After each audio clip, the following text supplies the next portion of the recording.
Every court would let you pull out a weapon in front of the leader. But again, nothing is happening in this court. Yeah, I just came from there, moron. I thought I saw something floating in the air, but maybe I was wrong.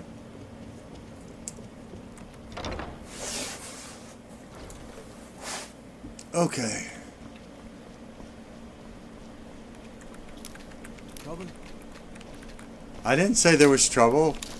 Why are you so paranoid?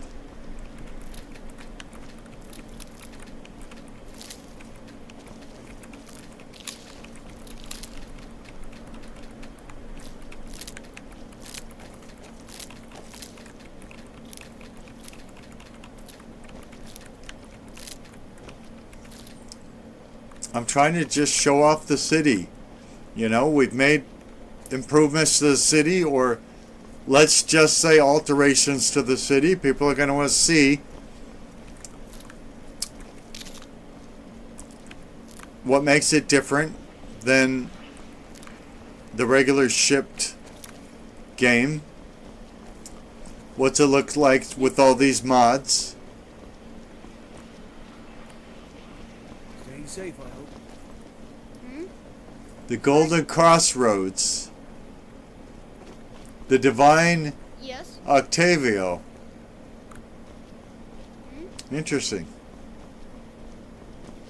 Okay, and this is the courtyard that has the...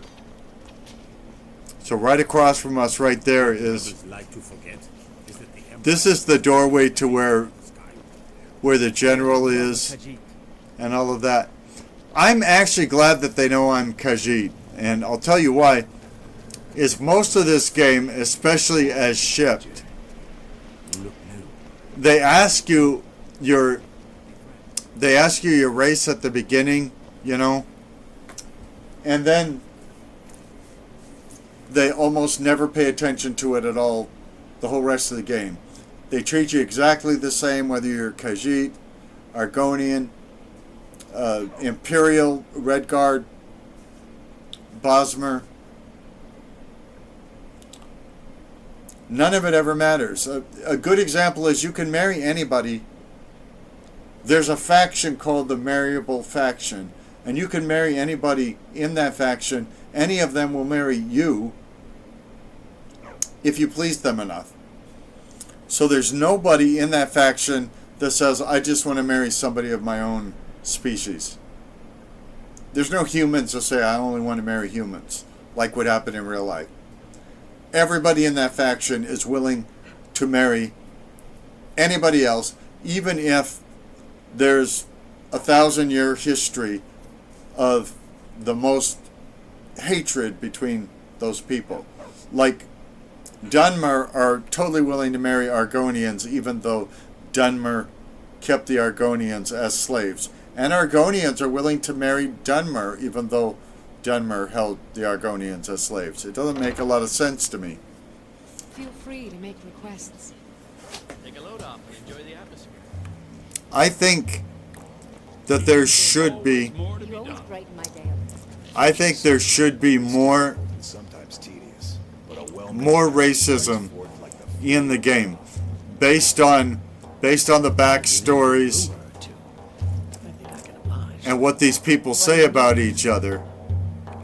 Is there something I can do for you? That's weird. I could say to this total stranger, I brought you something, dear, which I don't want to do. I could tell her I love her. I could also make her one of my followers. Welcome to the Winking Skeever, friend. Why is this place called the Winking Skeever? Well, as it turns out, I had a pet skeever when I was a boy, and he used to wink. You kept a skeever as a pet. They were smaller back then. Ah, evolution. I got you. Heard any rumors lately? People say there's a man wandering the streets near the Blue Palace. He seems distressed, but he's not making any sense.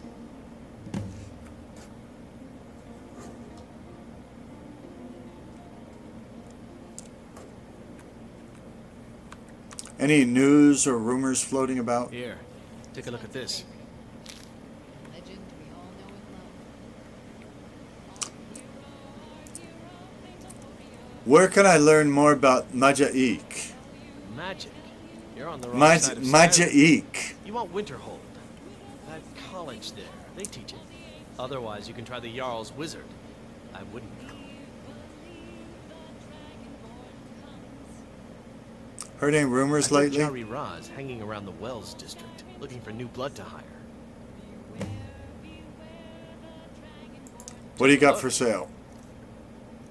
Okay, so he's also not paying for mead. He's willing to take it off my hands for free. I'm not willing to give it to him for free. Remember the winking skeever next time you're footsore. You'll know the Dragonborn's come. If you need a good rumor or two, I think I can oblige. I have no business with you. Leave me. Then why are you in the game, dude?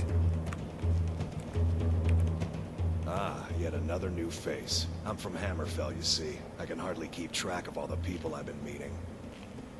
You're a long way from home then. But I'll be here in Solitude for longer still. Fiata's skill as a Fletcher drew me to this place. I wanted to learn. And What's a there's Fletcher? So much of Skyrim I wish to see. I hear there is a city, Windhell, that is nearly white with, what do you call it? Oh yeah, snow. And far to the west lies a ruin, Volskag. Inside there's said to be a wall, black as night, and it speaks in the ancient dragon tongue. There are wonders in this place I never dreamed imaginable. I think you're on skooma, dude. I've been traveling all over. Ever been to Helgen? Where the dragon attacked? We've heard rumors of death and fire from the skies, but no real news. The rumors are all Seem to true. be selling arrows by the bushel. A sword is no good against a dragon. Good to talk to a fellow traveler. Oh yeah, it's fantastic. If you've an interest in music, consider joining. Ready to duel. I'll try to use small words. If you want it dead, Well, he says that, but Drive out the storm cloaks and restore what we own. wow, this is loud. And our steel we will You have question? So pleased to see you. Again, I can tell him I brought you something dear to a guy, or I love you, you know. Neither of which I want to say to a guy, much less a guy who's a cat. and we fight all our lives. And when someone Although, beckons everyone you know, I am a cat myself, so. this land is ours, and we'll see it white. She's way too loud. It has sullied our hopes. take my advice. Never gamble. Damn Ernskar has me in debt up to the eyes. You're in debt to Ernskar? Too many drinking games, too many bets, and I'm too old to ever raise the coin on my own. What if I talk to Ernskar? He's a stubborn oaf. I don't know what good it'll do. You should speak to my daughter of it. Feel free to make requests. You're in my way. Good afternoon. Okay, well, I don't know why you're in the game if I'm not allowed to talk If to you you. have an interest in music, consider joining the Bard's College. Would be nice to have more musicians to play with. If you want it dead, I'll make it dead. I'm thinking about joining the Bard's College. I've never What can I got do for you? I've never gotten through the Bard's College main quest, so that would be something to consider. Believe it or not, I mean, There's always more to be done. because I do have 13. Insult dueling is the pinnacle of linguistic finesse. I do have Learn. more than 13,000 hours in this game, but I've never been through the Bard. I've gone through like a couple of beginning quests in I the. mostly deal with petty thievery and drunken brawls. Been too long since we've had a good bandit raid. I've been through the first quests in the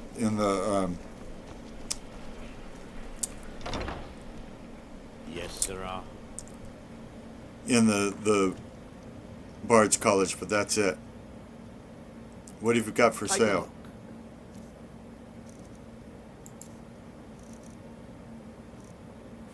Is this another bar? Mm-hmm. I don't see any place to sit and drink, so I don't know what it is. But I do like the signs, because Spare some gold for a veteran. throughout most of human history, most people have been illiterate, so they wouldn't have been able to read signs, so having signs with pictures on them is a good idea.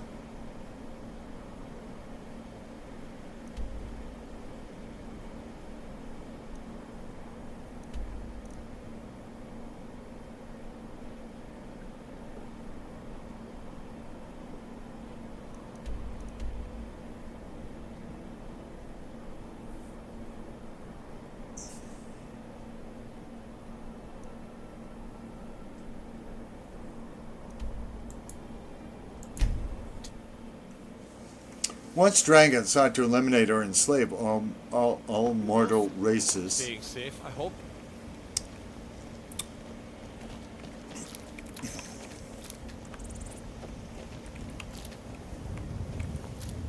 Okay, so which way is south? That looks like north. This looks like south, is it? Let's bring up our compass. It is. Okay.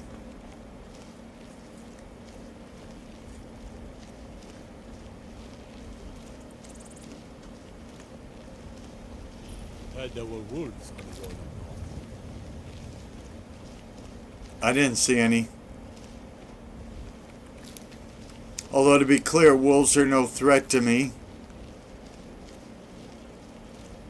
Nobody is any threat to me because they don't actually try to kill me. Even if I try to kill them, they don't try to kill me. Are you okay? Try not to get in the way, dude. We're just trying to go south. We want to go to wherever Calcimo is. I don't remember. Is it Morthal or... There's too many places that have names that sound alike or start the same. Especially for an old man like me. But I think it's west and we're traveling east, so that doesn't help.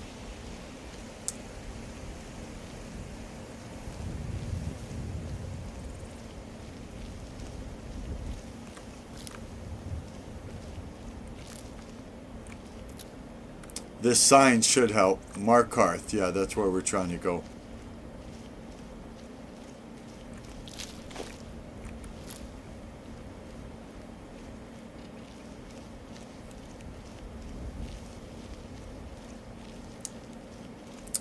So, we've got a lot of ideas for this. And I say we. This channel so far is mainly me. Yes? I mean, I've got friends I've talked to about it.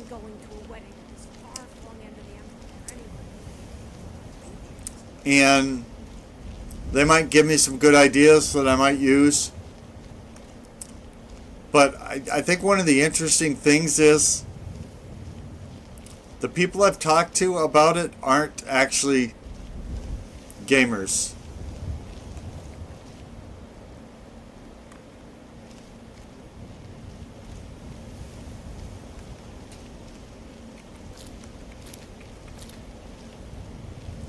That's why we don't have,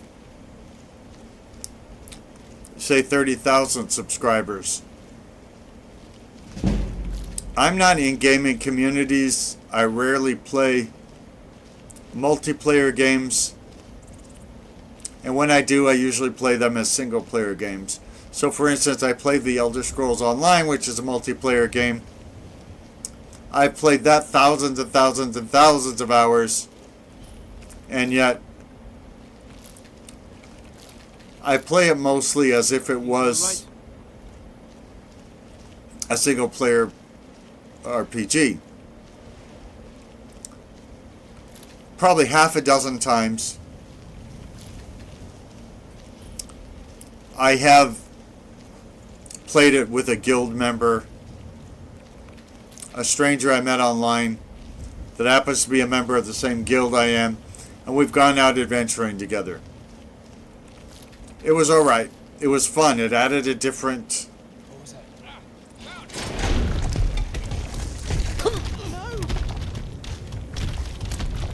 Well, that was nice.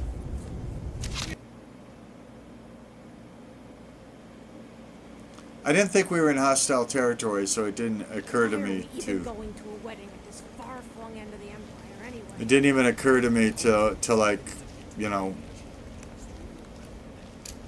be protected.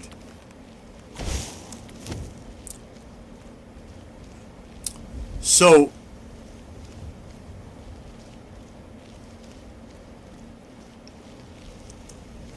I imagine if I did cooperative play or multiplayer games all the time, I would have a community, a buddy list.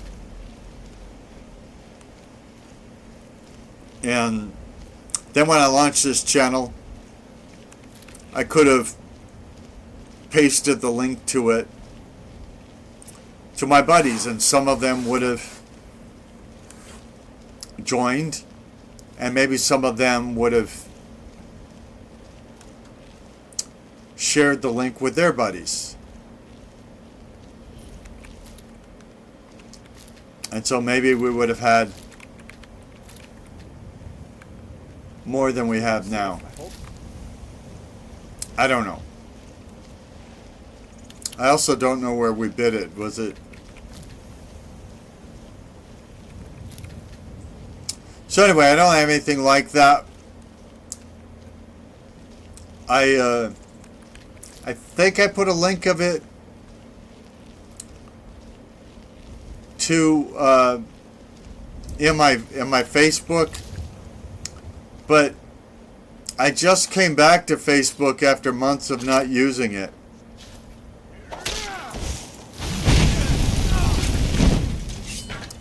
So I have almost nobody on my buddy list, and I think of the few people I do have, none of them are gamers, and so they probably wonder why anybody would want to record their playing of a video game, much less why anybody else would ever watch it.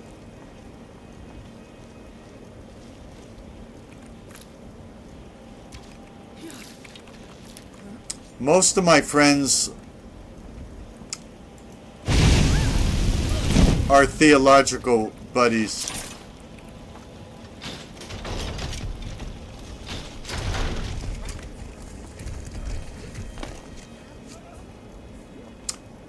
And so the thing we have in common is the Bible. Teaching it, learning it.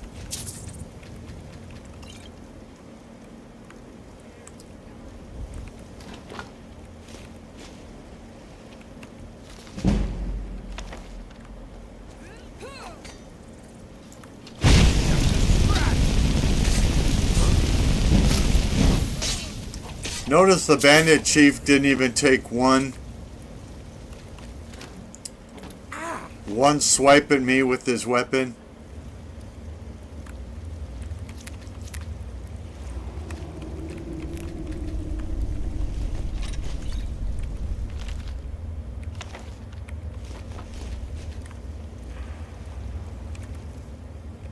In Skyrim, the way they tell you what someone's doing is they have them write a journal or write a letter to somebody where they confess all their crimes. It's really weird because real people don't do this in real life. Even those that are pleased with their crimes don't usually write about them where the law can get those writings and make them pay for them. Make them pay for breaking the law.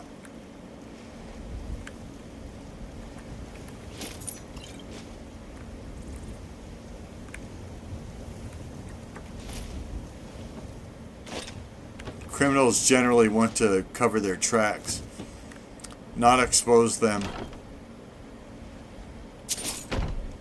to every random passerby.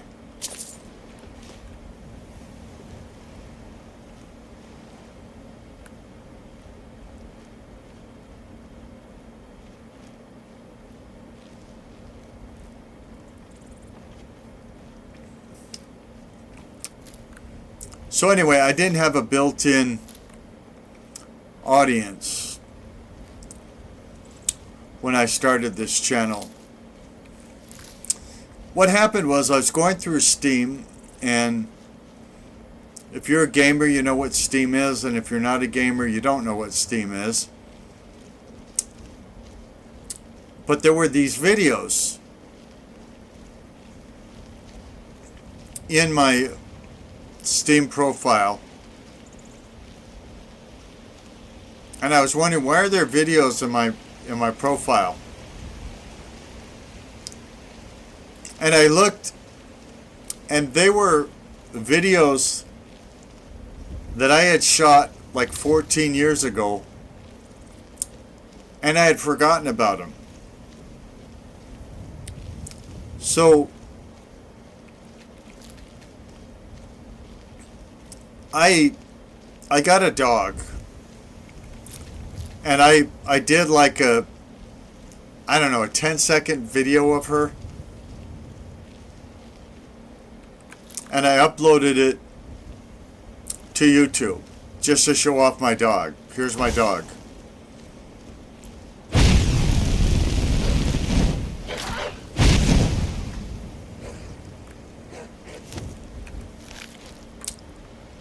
I didn't know anything about people making money on YouTube or anything like that. And I certainly wasn't trying to do that. Then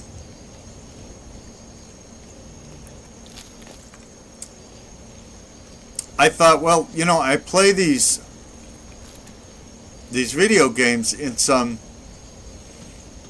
unique ways. Maybe people would be interested in seeing that. So I made like 9 videos of me playing video games. And back then, I think the time limit on them was like 10 minutes or something like that. If you had a free YouTube account, you couldn't upload anything that was more than 10 minutes. Or then you would have to pay Discord, not Discord, YouTube, a monthly fee. That's how they made their money.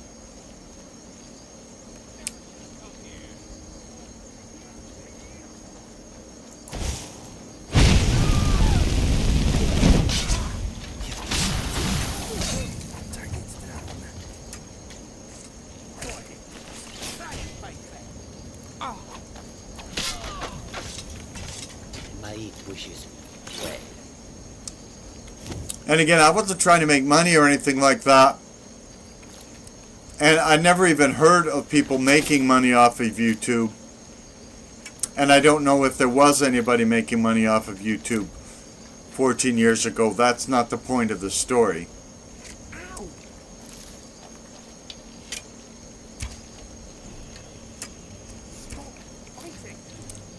Are there still bandits out here?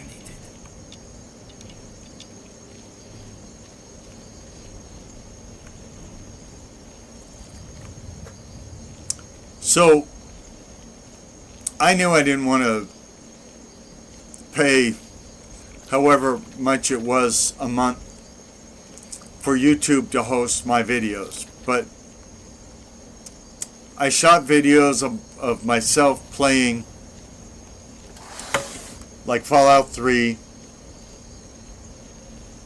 and Fallout New Vegas. And even then, these were heavily modded versions of the games.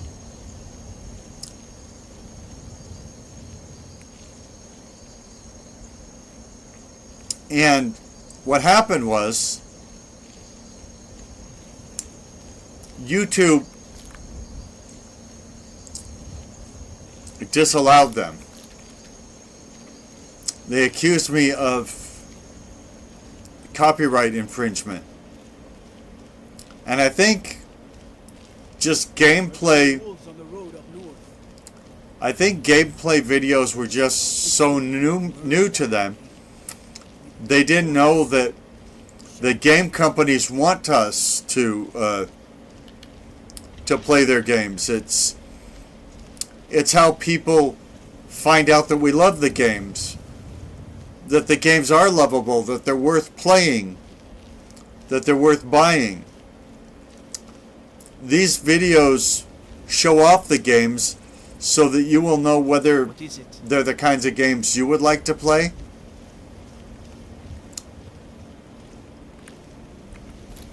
So the parents will know whether these are the kinds of games they're willing to buy for their children.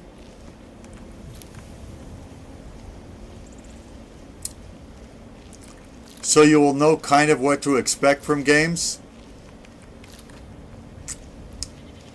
And so the game companies are happy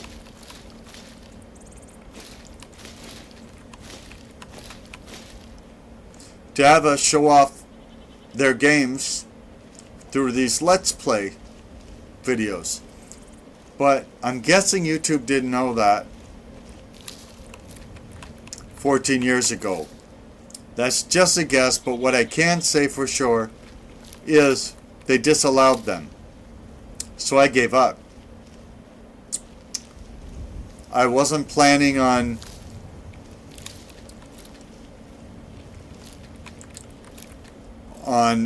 having a YouTube channel or anything like that.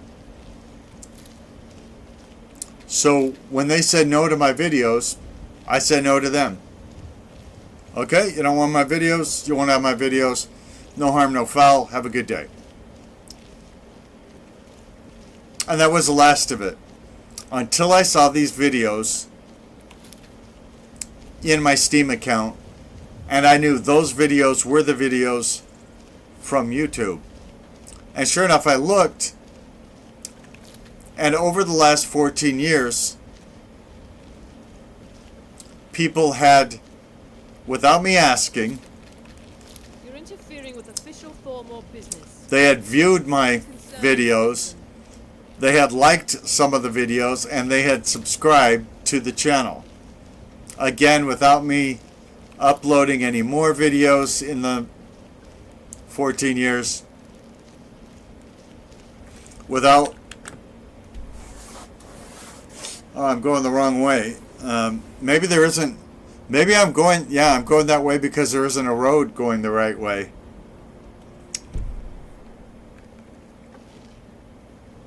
But I could just, I'm going to try and get there without a road for a little while.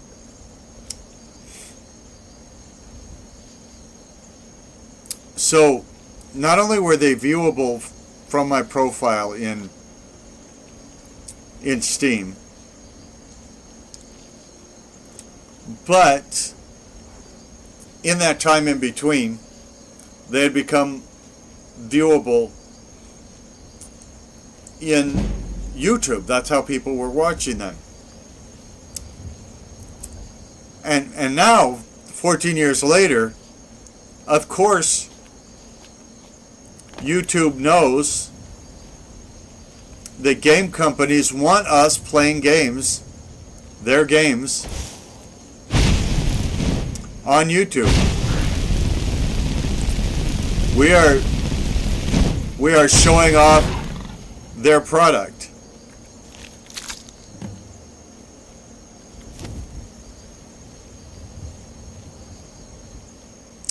All kinds of people who would never see Bethesda showing launch trailers or whatever might see me showing off this game. And let's be clear, with Skyrim, they launched Skyrim originally on PC, on Xbox 360, on whatever version of the PlayStation was out at that time, I believe. I think it was on PlayStation. Don't quote me on that.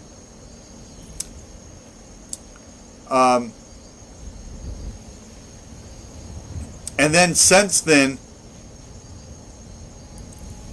they've released it on more platforms, like, you know, the Xbox X series or something. They've released different versions of it. So they made a special edition of it, for instance. And then from the special edition of it, we're talking on the PC, from the special edition, they decided they wanted to sell mods. These would be special mods that the company that made Skyrim approves of. So they're saying these mods work with Skyrim well. They kind of fit what we, the company, wants in Skyrim. Maybe, I don't know. So understand there's millions, well, hundreds of thousands at least, free mods out there. The people who wrote this game, who created this game, have no control over those at all. They don't endorse them. They don't say they're good. They don't say they're bad. And they probably haven't tried the vast majority of those mods.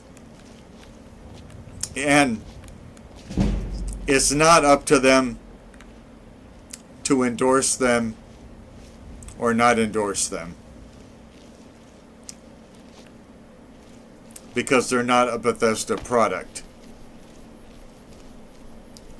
But then Bethesda sees how popular modding is on Skyrim, and they want in, and so they decide there's going to be special Bethesda mods. I think they call them Creation Club content that you can buy for your game. They'll go right into the game, and Bethesda's saying, these are our mods. These are from our favorite creators. These we will sell you, and these will work together nicely and all that. So they did that for a while, and many of us bought a lot of those mods, paid good money for them. And the mods were of different quality and different value. And then later, Bethesda decided to put out the Anniversary Edition of Skyrim. And the Anniversary Edition, well, it had all those mods included in it. And if you already bought some or all of those mods, you didn't get a discount on the Anniversary Edition.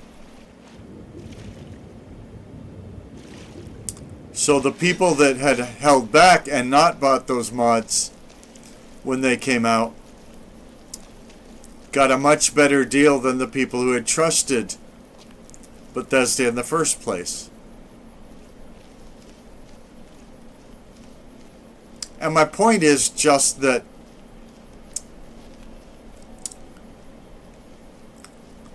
Bethesda has put out multiple editions of The Elder Scrolls V Skyrim for different platforms, and then different editions of it on the same platform. So there's the regular Elder Scrolls Skyrim.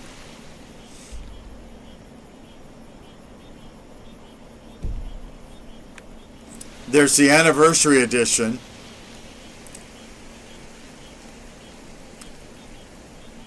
There's a version, so they before there were paid mods, there were what are called DLC, which just means downloadable content, but those cost too. And just love cloudy weather. So you could have Skyrim as it released on 1.1.1.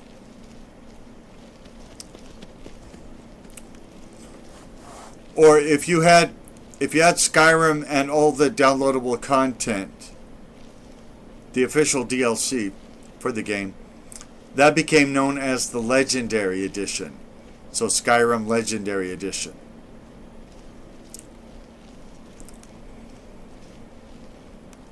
Of course, it's great having a sign in the middle of the night. When it's the middle of the night, when you can't possibly see what the sign says, but having checked our map, we know which way the place we're trying to get to is.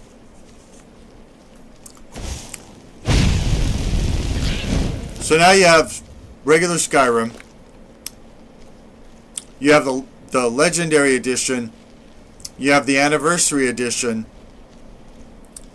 Those are on Steam for the PC, meaning they require the Steam client to work.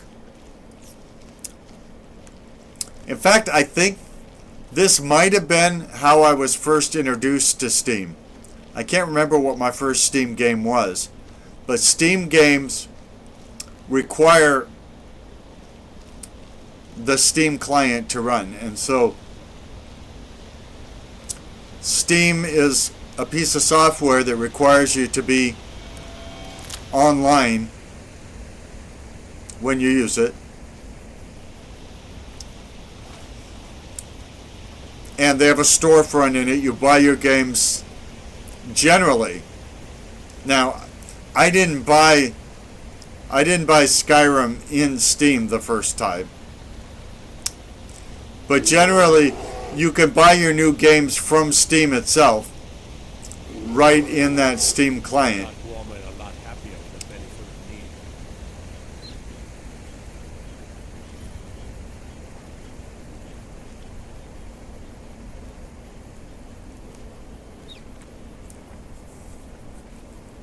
And so, I think it's for piracy reasons that they created all of these games that you have to be connected to the Steam. In other words, it checks to make sure you're running Steam or the game won't run at all. Even though they are games that would normally not require you to be online.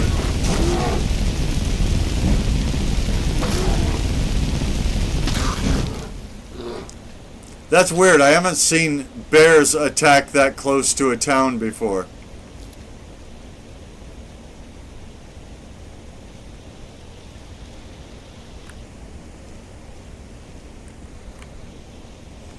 I'll be happy when I get some kind of a light spell so that I'm not wandering around in the dark. And yes, I know that I'm to blame because I myself made it this dark.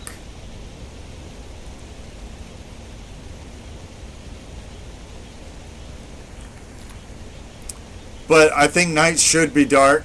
I didn't like vanilla Skyrim being almost as light at night as it was during midday. So I made it dark.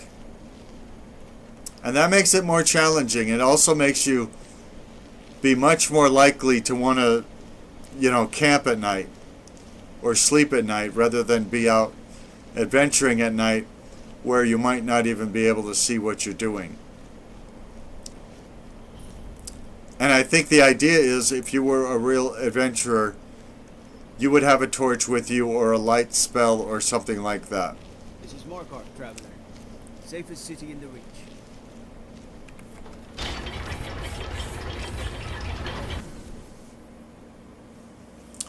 So there's always something new, or at least a bit of something new with Skyrim, and so Bethesda wants their game to be out in the open, and they know that people, By the divines, the Forsworn are here in the city. An arrow to the knee? the people might My brother took 10 arrows to the knee. might trust gamers more than just trusting whatever Bethesda itself says. Obviously, they're going to say they like the game. It's their own game.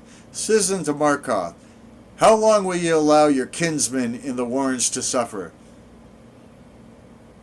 They are the backs upon which this city is built, and they have been forgotten. No more! You can help. A few coins will feed a hungry mouth. Lumber, cloth, medicine. We can use anything you can spare. Travelers willing to pick up donations in Riften and Solitude would be greatly appreciated. Please direct questions to Olith. Yes. I'm waiting for the bartender to come back. Yeah. Yeah. So now, Bard's best defense is a well-crafted rejoinder. the reason I keep coming back to talking about all Consider training your verbal finesse. all the A well-timed retort can be all the You want a drink? additions. What's on the menu? Depends. Are you thirsty, hungry, both? Well, neither. You came to me and said, "Do you want a drink?" I'd like to sell you stuff, but you're not paying good prices because my my speech skill isn't high enough. And I only got 528 gold, and your prices are pretty high for people at my speech level. So, I mean, you want 151 septims for one glass of Blackbriar mead. That's ridiculous. No. Go on, Frobby. I should remind Klepper to clean this place up. Have you considered training your verbal finesse? A well-timed retort can be mightier than. I hope you're as bad at this as I am. Yeah. I don't know where the stupid bartender went. The biggest room with a silver blood in it. I need space to stretch these arms. I think these guys are just your average muscle that can be hired in most. Yeah, where is Klepper? I wanted to talk to him. That's the whole reason I came in here. Where is the dude? So anyway, the reason I'm talking about all these editions is to point out that people are still buying them to this day, and Bethesda Game Studios Is a well-crafted rejoinder. wants they want a good reputation, so they want people to think well of them as a studio. Is a well-crafted rejoinder. Yeah. And the way people think well of them is to see others playing their games and for them to play their games themselves. And so they, of course, want us to play these videos. So that's why they don't have a problem with us uploading things to YouTube from their games. They want us to. It is said he's as adept with the spoken word. So when I saw that without any effort whatsoever, yeah, you know, I can't talk with these idiots. A woman attacked right on the streets. Are you all right? Did you see what happened? I'm trying to talk to other people, but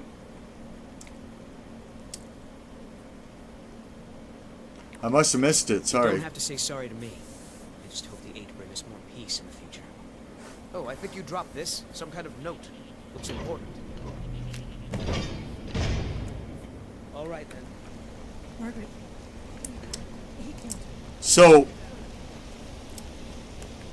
the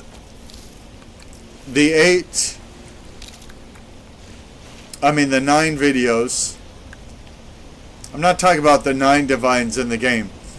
The 9 videos that I had posted had gotten a little bit of action over the 14 years, even without me doing anything but posting them. Because when YouTube finally allowed them, they were back up there in my channel. And so it got me thinking, what if I intentionally put videos up? I might make friends. I might be able to educate people about these games, the good, the bad, the ugly, all of that. It might be a service to people who might be interested in these games. Are these good games? Are they bad games? Do they have things that you object to? What is it like to play them? And I might be able to share my unique personality with people. There's some folks would like it, some people wouldn't like. And maybe ways to play the game that are different than the ways you play them. That was about 3 weeks ago. I had to learn how to shoot video of my games on my computer. There was a lot of failures. And I'm not saying I'm at the end of the failures. But I started posting. And then I got the bright idea to make a new channel. And then with the new channel, what I did was I took those 9 videos and I brought them over from the old channel. The old channel doesn't exist anymore. And I've been posting a couple videos a day or more ever since then, hoping that we form a community together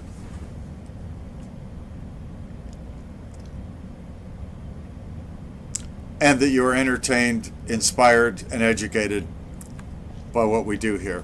What are you hiding, priest? I'm not hiding anything.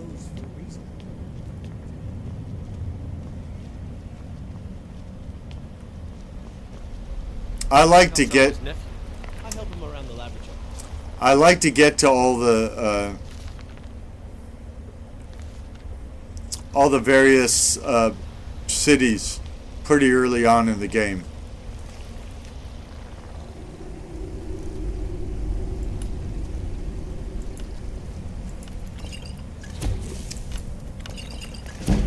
And I like to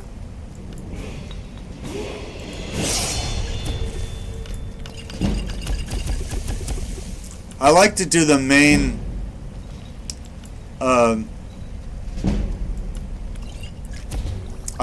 the main quest when I'm a little leveled up,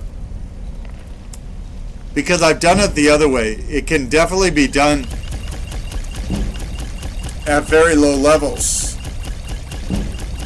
I don't remember what the lowest level I've ever completed it on, but it might have been something like 9 or 10. And this game levels with you, which means if you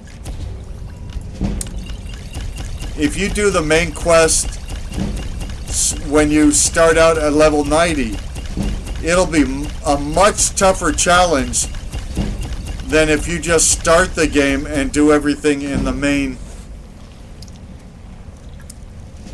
quest right from the beginning.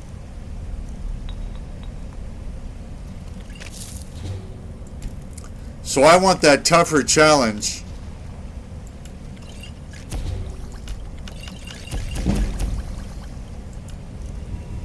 And I want to try out a variety of experiences every time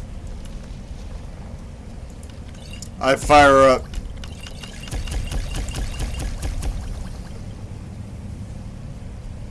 Skyrim.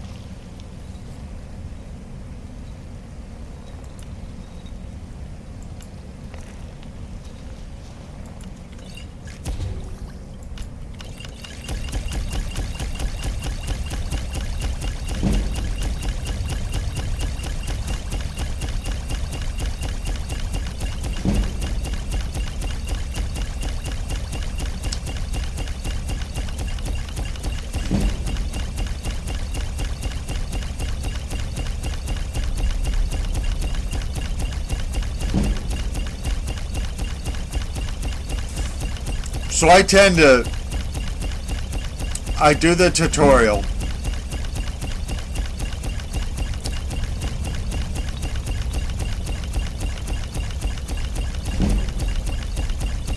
And I should say that the tutorial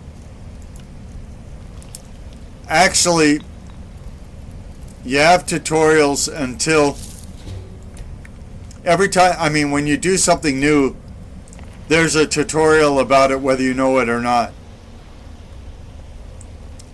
I'm Calcelmo's nephew. I help him around the laboratory. But the main tutorial is that first cave that we were in together, if you saw the first video in this series. The artifacts I've discovered in the shop. So I tend to do that first cave, and when I get out of that first cave, I go collect my first companions. And I might keep those companions for the whole playthrough, or I might not. If they start to annoy me or they're not suiting what I want to do, I'm happy to fire them. What are you doing here? The excavation site is closed. I don't need any more workers or guards. Nice glasses. Excavation site. The Shuan Cell? The ruins underneath Markarth? The wealth of artifacts that I've based 2 human lifetimes of research on? You idiot! Do you even know who I am? The most recognized scholar on the Dwemer in all of Tamriel. And you people keep bothering me. Oh, I'm sorry. I got too excited. I'm in the middle of some very stressful work, and I shouldn't have yelled. How can I help you? Well, thank you for calling me people. A lot of folks are so racist against the KhajKeet they don't even consider us people. You're researching the Dwemer? Yes. Their history and culture is all around us in Markarth. A race of stonecutters, artisans, and engineers. They invented machines and built elaborate underground cities where they researched powers to rival the gods themselves. And then, at a time we are still not sure when, they disappeared. The whole people, all at once, leaving behind only their works. Why do you need guards? To protect my research, for one. There are more cutthroat scholars out there who would steal my findings if they got the chance. And the excavations into Nichuanzel are dangerous. Dwemer machines and traps still function, even after thousands of years.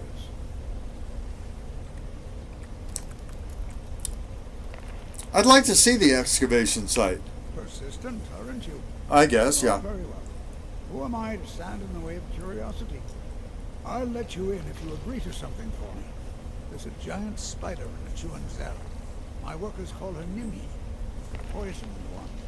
If you deal with Nimi, I'll let you into both the excavation site and my Dwemer Museum. What do you say?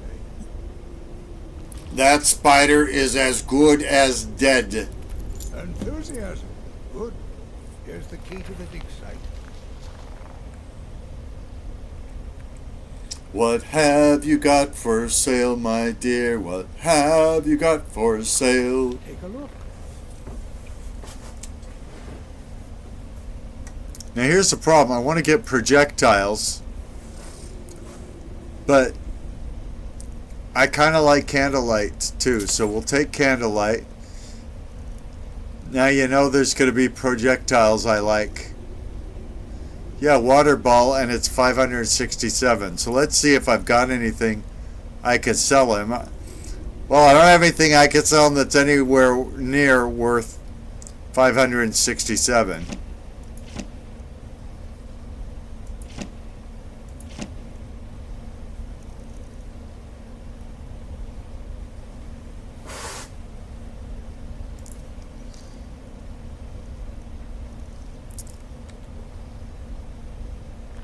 I'll have to come back for that. Oh, goodbye.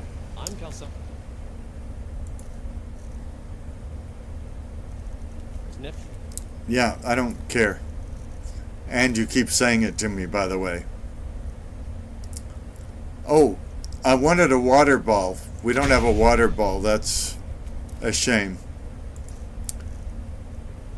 But let's favorite our candlelight. Around the left.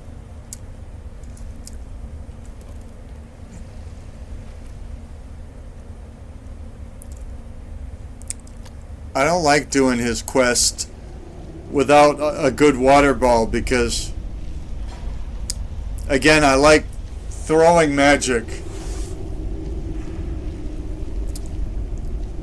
Especially with these spiders that spit poison. I'd rather be back from them and, throw magic at them, but I can't if I don't have a good projectile magic. And right now I don't. So anyway, what I was trying to explain is I like to build up my skills and my character and all of that, and then start the main quest when I'm good and ready. Because despite what they say, nothing happens to the people of Riverwood or even Whiterun at all if you delay starting the main quest. Yeah, you'll have annoying companions that'll say, shouldn't we get to Riverwood and tell the Jarl about the dragon? Well, who knows if we should, really, because nothing happens if you don't. They just wait for you because the game actually revolves around you and your activities.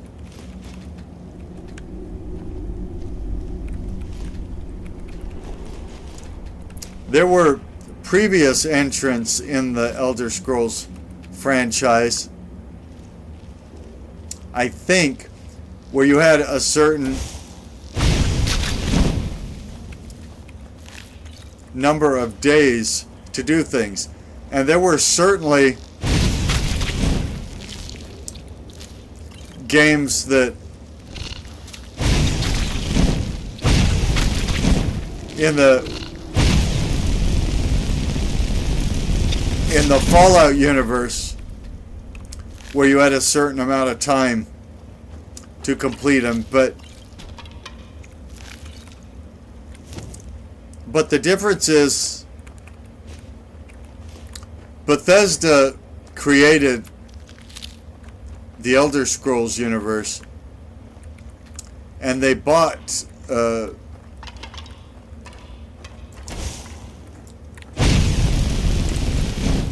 Fallout. So Fallout was developed by another studio. And then when that studio went out of business,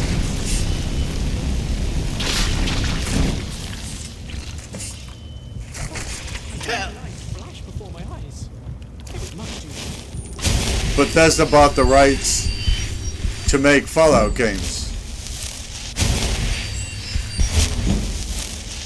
So I believe it was either the first or second Fallout game. We've been saddled with some researchers who can't go 4 steps without examining something, and they fight about it as well as you'd think. Probably worse.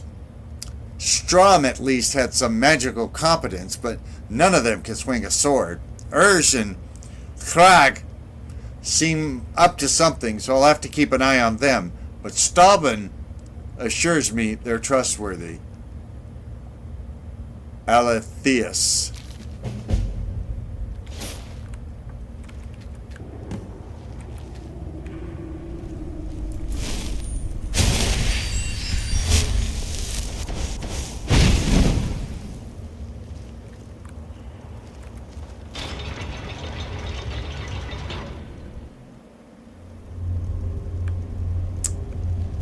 So Bethesda puts out both the Fallout games and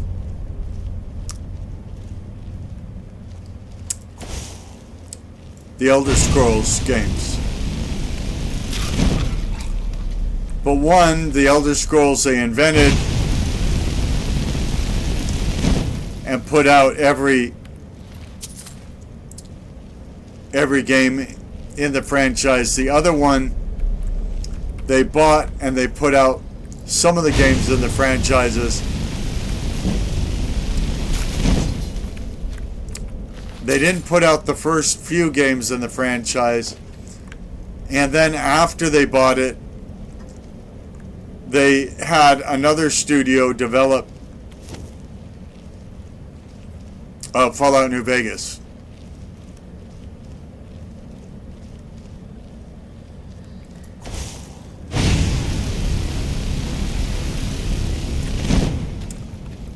I think it might have been because they were busy making a game called Skyrim.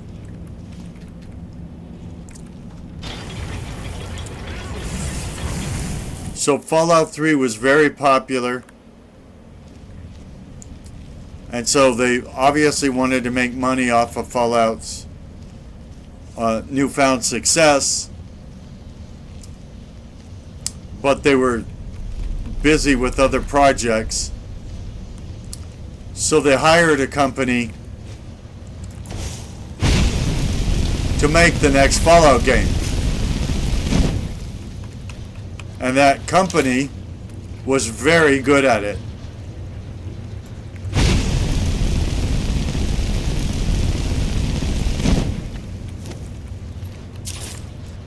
To the point where some people believe that Fallout New Vegas was the best Fallout game ever. I don't get involved in such debates.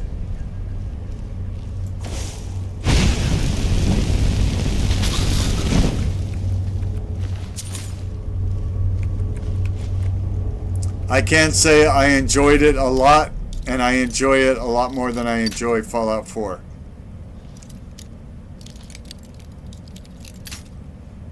Like in all the years since Fallout 4 came out, I've never finished the main quest, ever.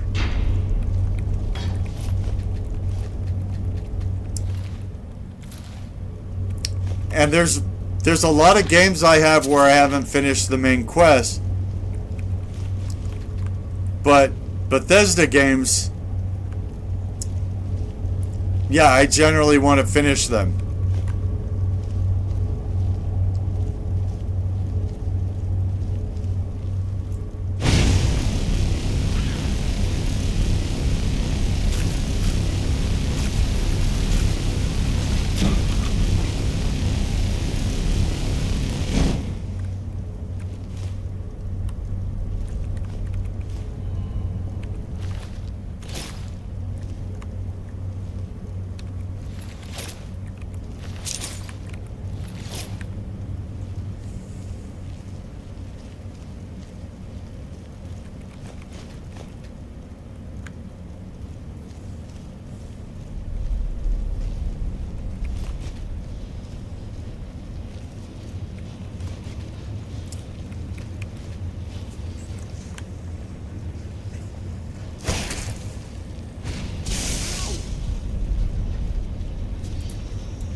let's face it, if the game is good,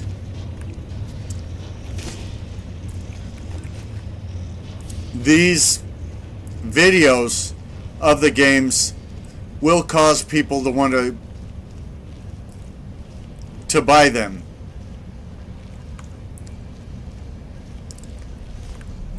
If the game isn't good, these videos will warn people not to buy them.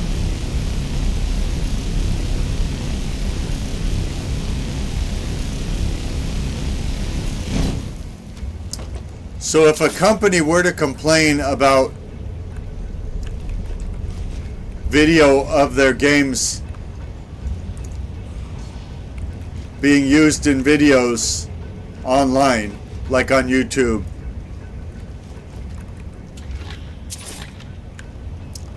they would be pretty much admitting that their game was no good. And that they know it's not good, but they still want to make money off of it.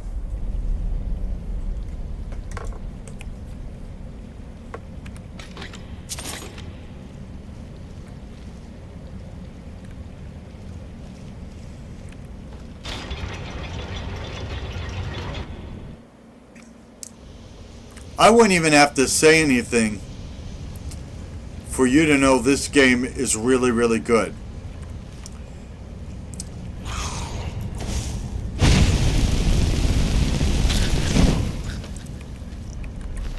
I mean, think about the depth of what we've seen so far. The backgrounds of the characters, all these different environments, the sets, the story, and we just got started. We've just picked up two companions. We've seen a few of the cities. There's a lot more cities. There's hundreds of more people that feature in the game.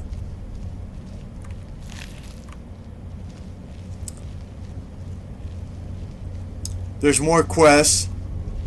There's more areas. There's so much more than what you've seen, but think of the variety. You've had the outside and the mountains, the grassy areas, the forests, the tundra.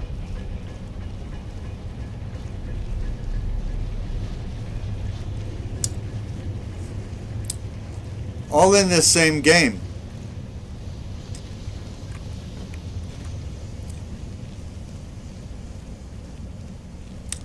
And the people have the different backgrounds, the different motivations. So even though they're different races, they're not monolithic. They have different backgrounds, different wants, different desires.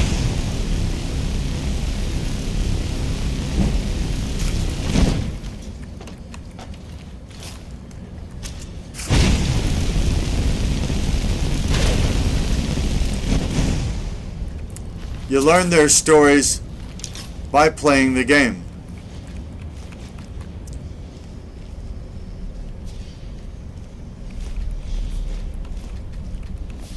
The games are very story-driven, and the stories tend to be excellent.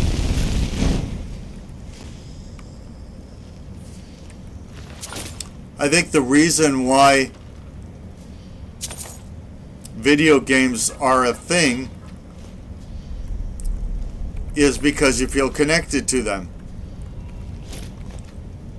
You go to a movie theater, you watch a film, and you hope you could put yourself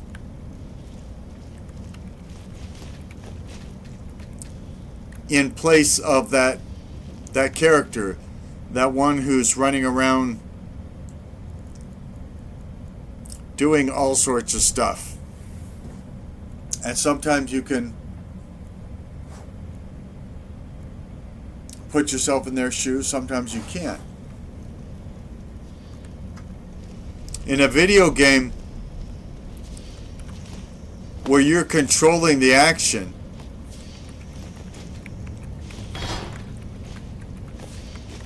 it's easier to put yourself in their shoes. With many of these video games, we've decided what they look like. We've decided what they wear.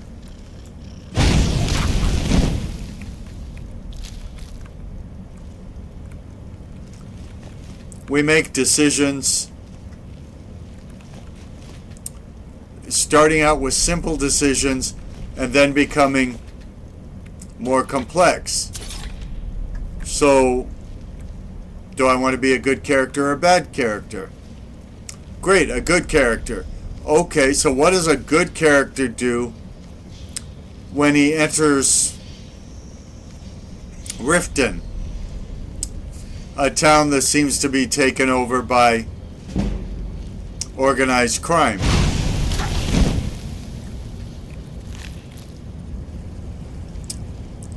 All these other questions come from your first answer.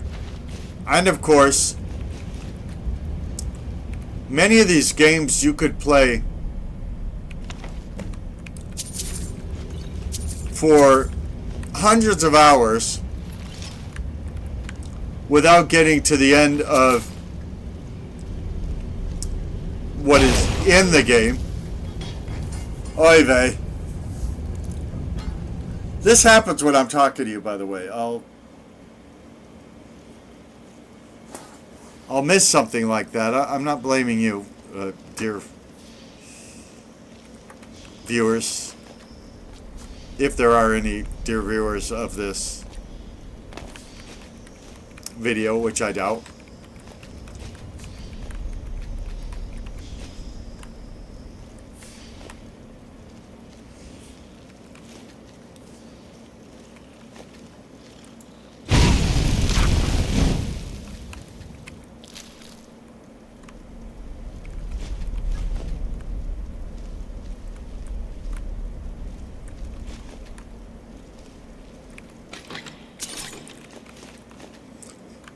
What I was saying is you could play, say, 260 hours of one of these games, not get anywhere near the end of it, and you could say to yourself, hey, I've decided to make my good character evil.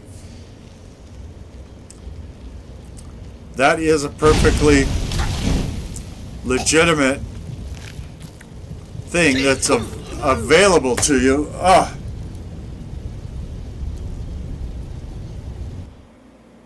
Apparently I can burn up with fires I've started myself, which is fine, but I'm getting tired of doing this same bit again and again. But this is proof, by the way, that we are shooting live video of what happens in the game and showing you what really goes on, warts and all. This is warts and all gaming. In other words, we don't edit out our mistakes. We don't edit out the times we get killed. The only thing we would edit out is if there was something that YouTube didn't allow. Like, we would never play a game with graphic nudity in it. But if nudity were to show up in this game, I would have to decide, do I want to scrap the whole video and just move on to something else? Or will I edit out the nudity and tell you that I edited it out? Did we win? so that you could see the rest of the game. The part of the game that didn't need an edit.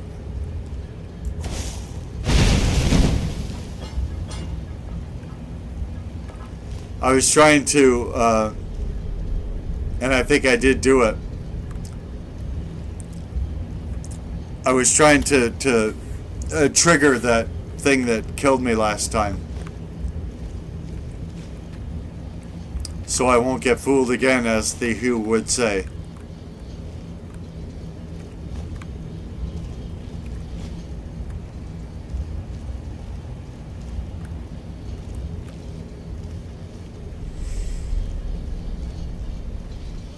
Now we gotta find a way out of here. We've done the quest for Calcimo. It's just a matter of how thoroughly do we want to do it. Because there's more things we can pick up. Obviously we killed the spider. And the quest was to kill the spider. But once we killed the spider, we found out about there was a team of people that came in here looking to excavate the ruins and learn about the Dwemer. So we found out about them. And then we got a quest. We could look for their journals so that researchers would know what happened, and their families would know what happened to those researchers. So we can go back to Calcimo, say we killed the spider, or we can look for all those journals from the researchers.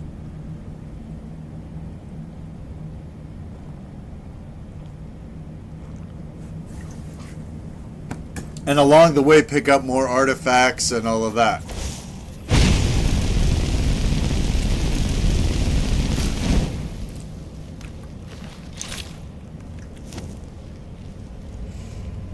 It is ridiculous how easy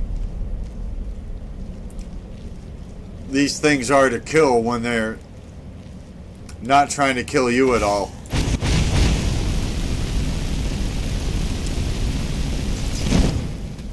I mean, look, that one just squatted. I'm pouring fire right into his face and he just squatted to get the rest of it, you know.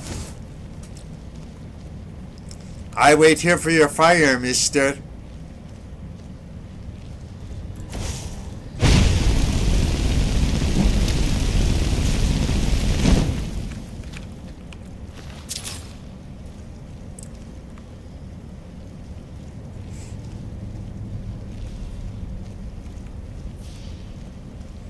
I don't know how they talk, by the way. In fact, I don't think that race, I don't think the Falmer do have any lines in this game. So they probably don't talk at all.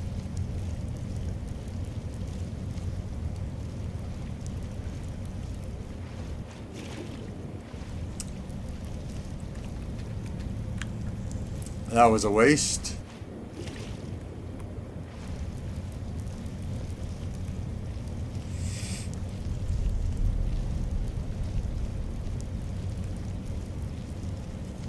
But again, out in the open areas, palaces, prisons,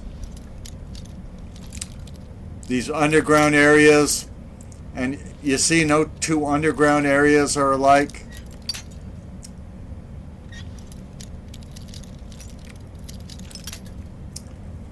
There is even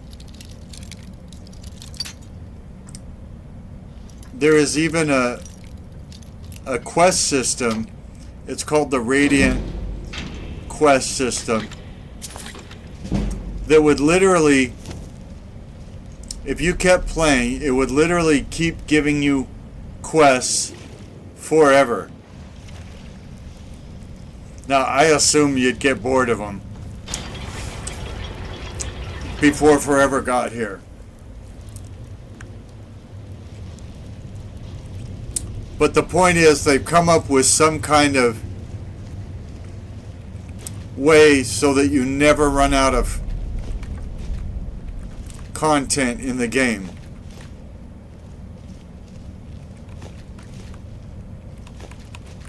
You could start a new character and play forever. I mean, you would die before you got to the end. I mean, you literally would not survive long enough to finish getting through all the content in the game. Now, how repetitious is it? I don't know, because I haven't studied it, and so I don't even know,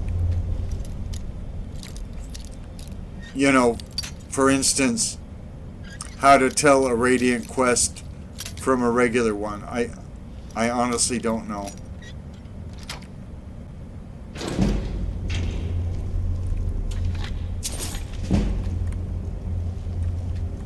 So I may have been on hundreds of radiant quests without knowing they were radiant quests. But to me, that would just mean that they're so good you can't tell them from the other quests. It's like when I play mods that are so good that I can't tell them from the game as it's shipped. That's the pinnacle of it. And there are a lot of mods, let's be clear. And remember, I like Skyrim a lot as shipped. But there are a lot of modders who have given Skyrim more time than the people who created Skyrim in the first place. And they've come up with some terrific things, some of which are better than what's in the base game of Skyrim. And that's not to put down what is in Skyrim or the people who made it. I believe if the people who made Skyrim had the time to work on Skyrim that these modders have had, Skyrim would be completely different. Would it be better? I have no idea. But it'd be different.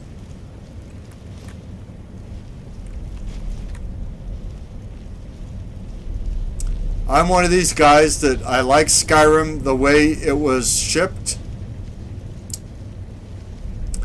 And I like Skyrim in many of the ways that it's been modded.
So technically, I put up videos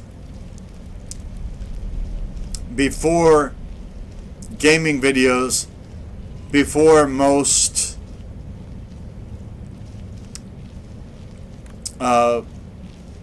people who do that now ever did.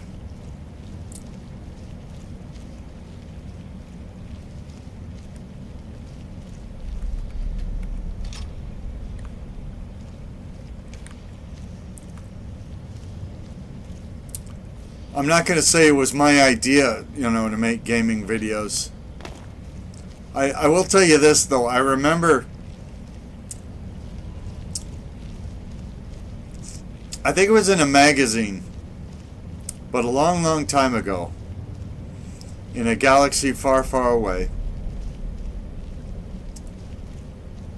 somebody asked if there was a way to shoot video of playing a game, a video game. And back then, this was decades ago,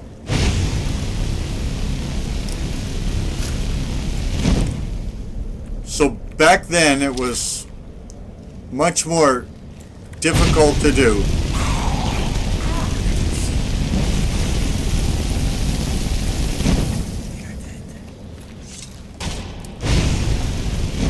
And the question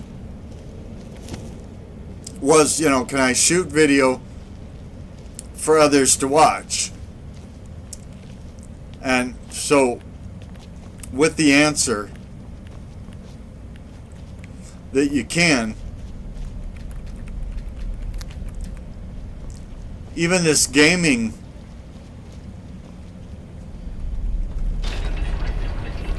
publication said, I don't know why anybody would ever want to watch them, though.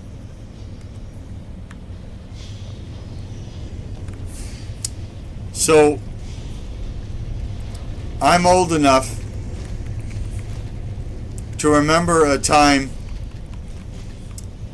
when gaming videos were nearly impossible to make, and the thought was nobody would ever want to watch them. You wouldn't want to watch them because you're the one who played the game in the first place. So rather than reliving what you did, you'd rather just play the game again and, you know, do new stuff.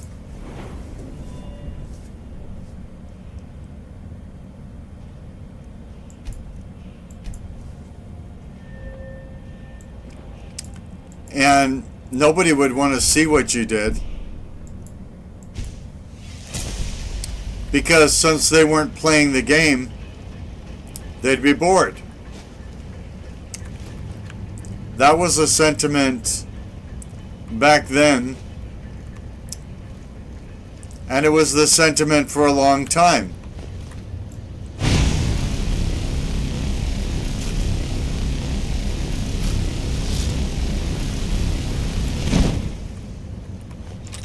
Now we've got people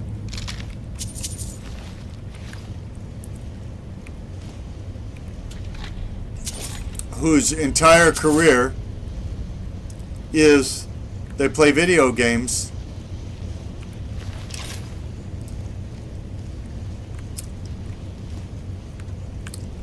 that are shot on video,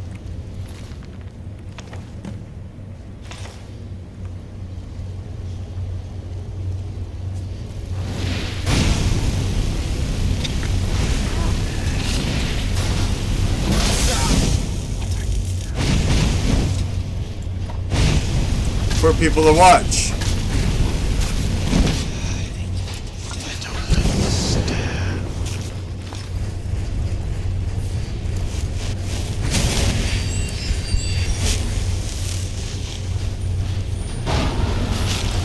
And I think it's great.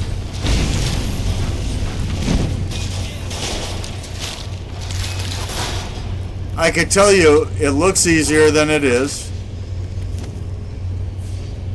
all the greats make things look easier than they are. So if you want people to like your performance, you don't make it look hard, you make it look easy, no matter how hard it really is in real life.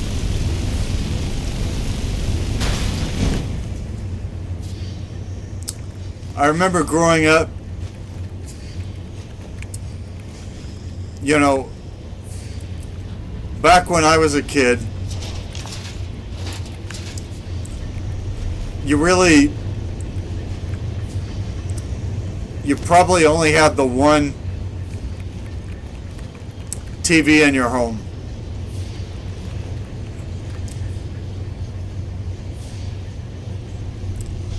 And so that meant families got together to watch stuff.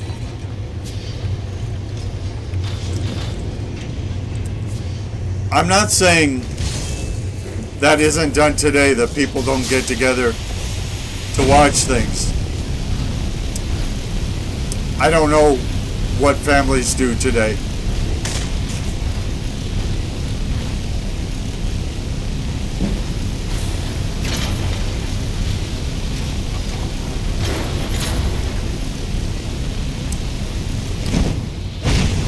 I'm trying to kill this dwarven centurion.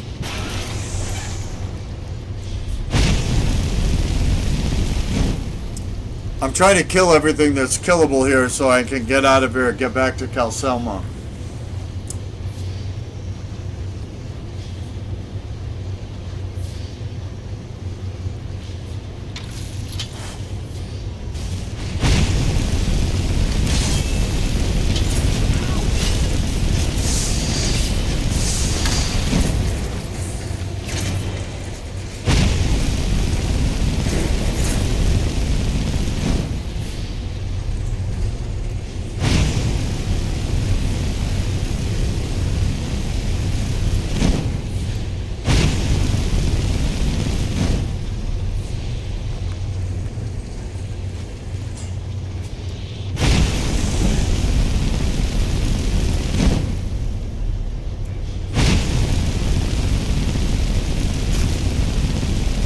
It is weird that he doesn't want me dead.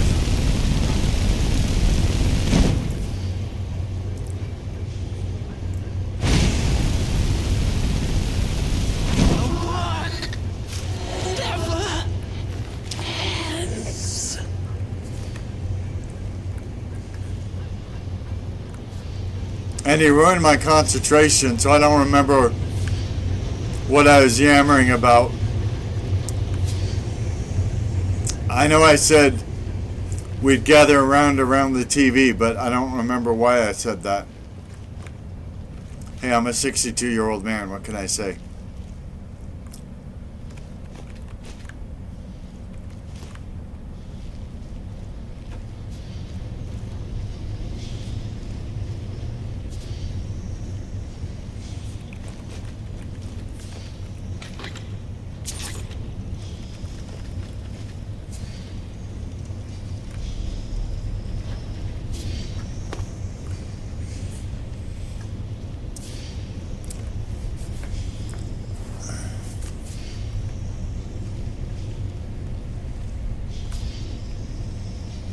I'm sure it had something to do with whether people would want to see folks playing video games.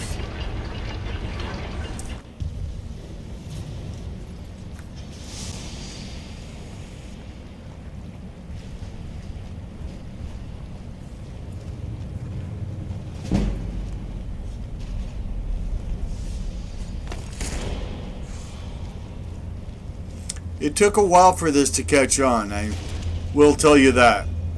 And it hasn't caught on with everybody. But why would it? I mean, if you don't play video games, why would you be interested in seeing somebody play a video game? Unless, of course, your brat kid was coming to you and saying, buy me this video game, and you were considering doing it.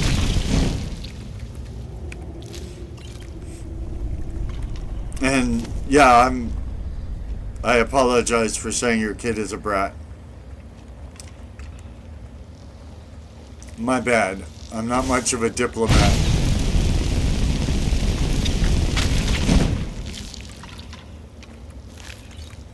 But it was wrong. There could be people out there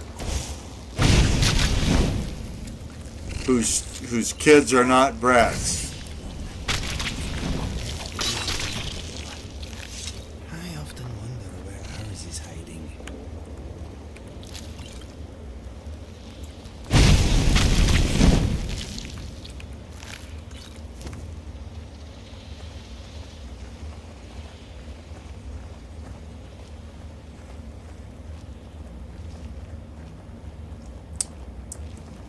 They tell us, you know, if you want to be successful, you have to picture your audience and then play to them. So who's my audience? I do think my audience is that person that plays video games and is looking to be knocked off their feet. They want something new. Maybe they don't have a lot of money, so some of them are going to want a new game that they know is going to be a hit. That is just going to knock them out of the park because they can't afford to buy every single new thing that comes out.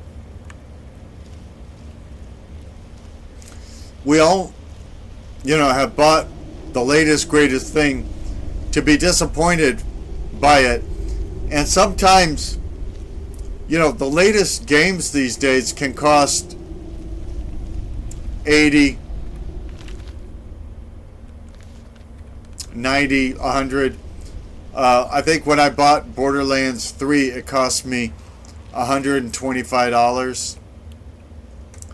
And I've never played the main quest of it. I've never gotten more than 10 minutes into it. $125. Just like that. It's about the Hall of the Dead. No, you can't go in there. Why not? You can't talk about it. Rest assured, the Jarl hears everyone's concerns. You will be able to visit the dead again soon. I could help if you tell me, Persuade. Alright. I was going to suggest the Jarl hire someone to sort this mess out anyway. We've discovered that some of the dead have been eaten. Flesh has been chewed off. Bones were snapped to get at the marrow inside. We haven't caught anyone or anything yet.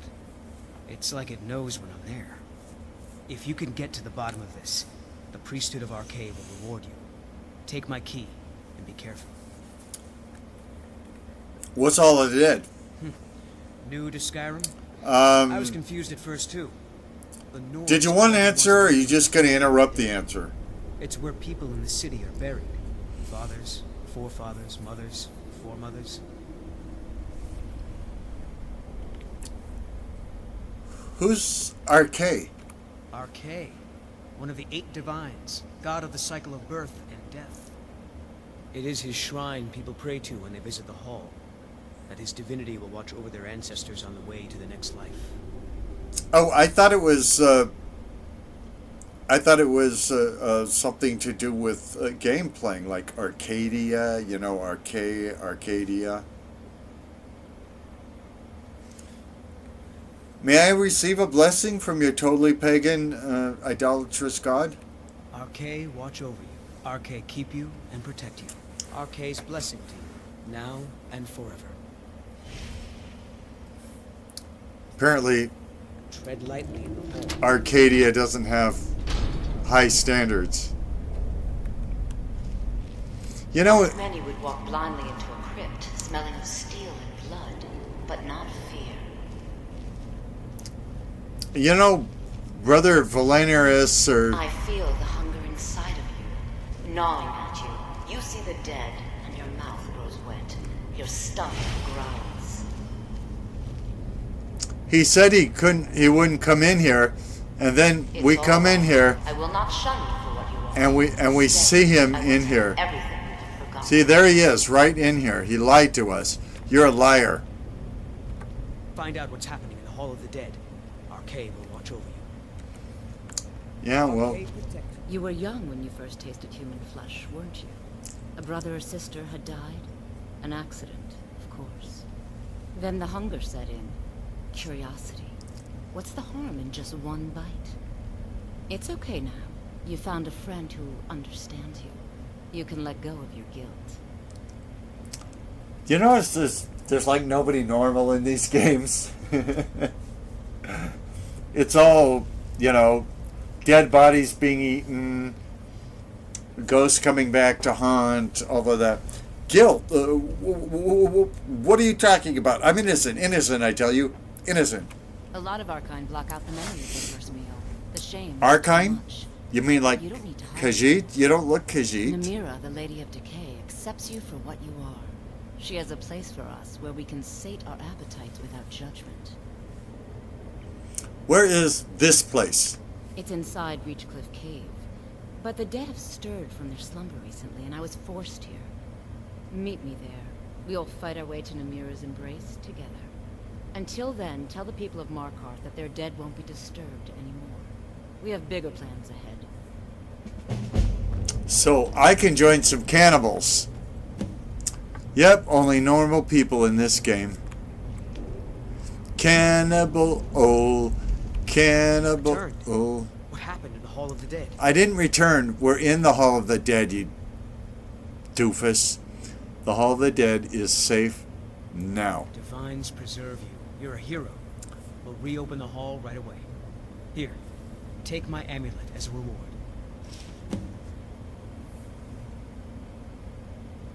Okay. Yeah, take care of yourself. That's a weird thing to, take care of yourself. It's always fallen on my ears weirdly because it's like, oh yeah, if you didn't say that I wouldn't take care of myself, then I'd be dead.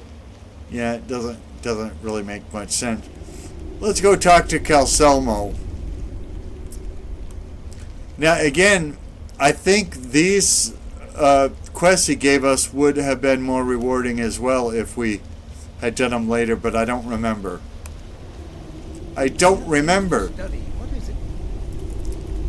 The artifacts I've discovered in the Shuanzel will make history one day.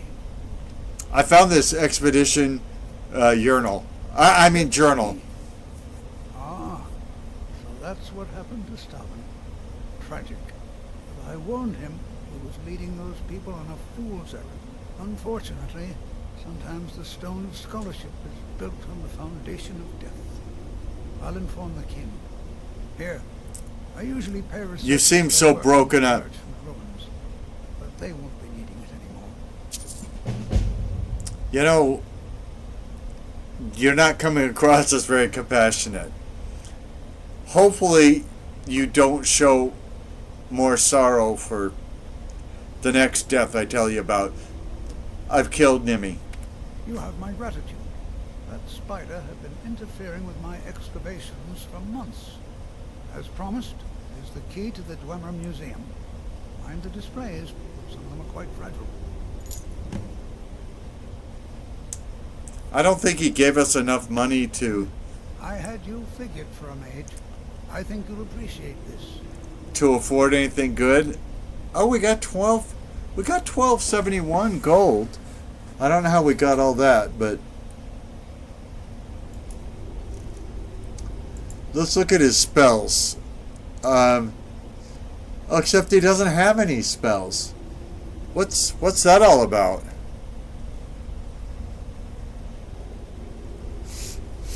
He's selling one spell.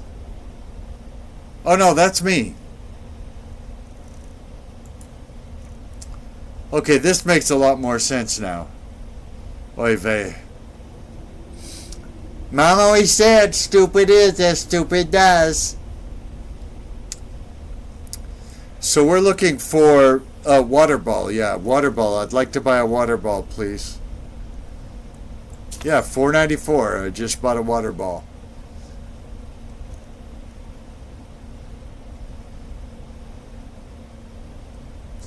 He's got some pretty good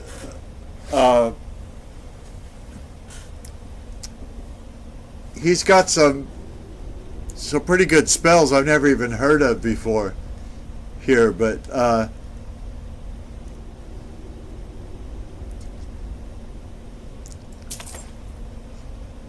think we're going to stick with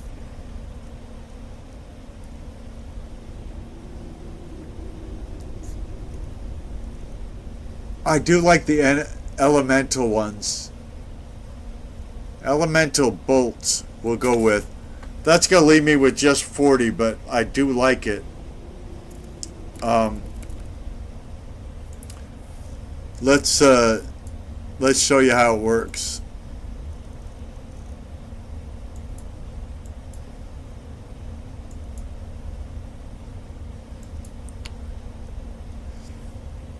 I probably won't even use sparks now that I have elemental bolt.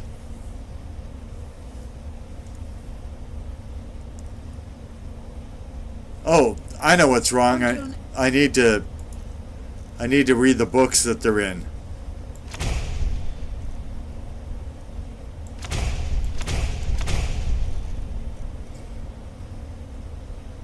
Okay, now I can go to magic. I do love me a water ball. It's just a ball of water in my hand. I fling it at people. They get hurt. An elemental bolt, what it does,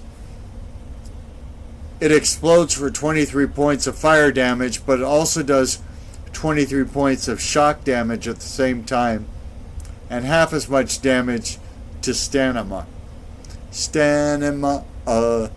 It's really one of my favorites. I don't know how we got oak flesh. I like never use oak flesh, so I don't see why I would have bought it. Lesser ward I got because of the college. If we end up going to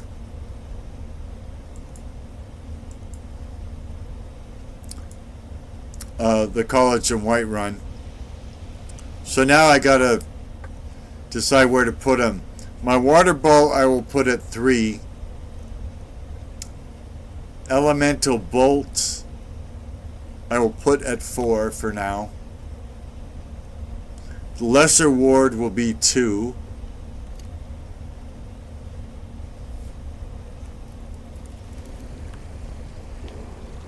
And we're done with Calcimo for a while. I could have bought that mud crab. He carries around stuff.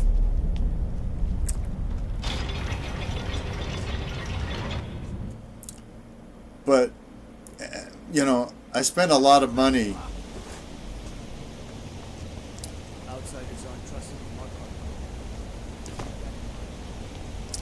It's a shame it's night because I wanted to go do some shopping and the store won't be open.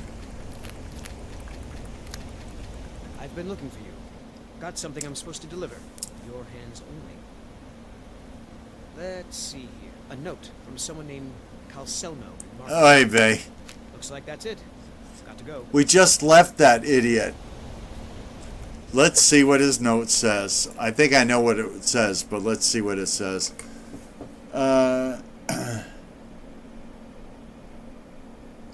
Letter from Calcelmo.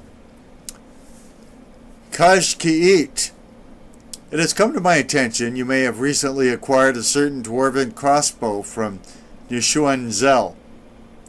You mean like since I left you 30 seconds ago? I'm not sure how much such an object came to be.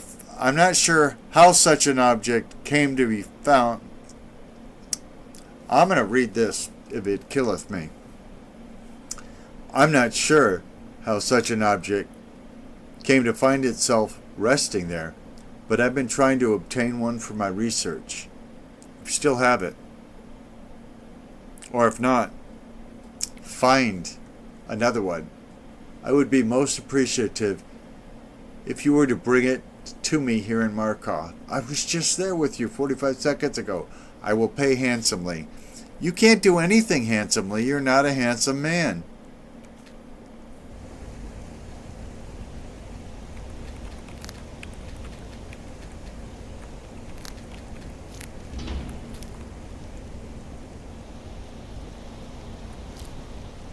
The reason I checked the door was I saw it go open.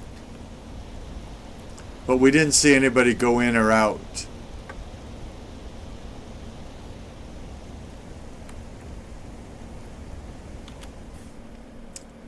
So, I'm going to wait right here for the Hag's Cure to open. And it's not like we have any great quest to do with the Hag's Cure. It's just...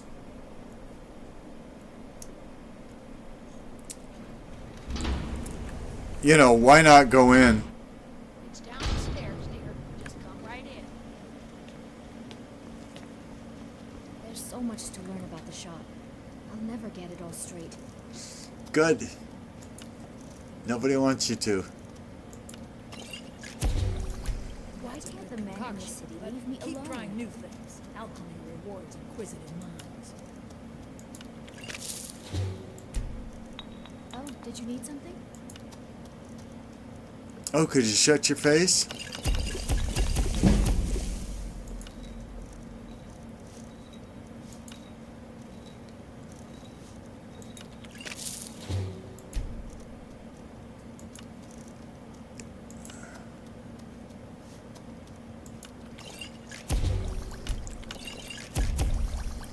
Mainly, I don't use potions very much at all. They kind of go against what my character is like. So I make them just to sell them off. So like, if it turns out I can sell her all these potions I made right after I make them, that'd make me very happy. I just want to make money.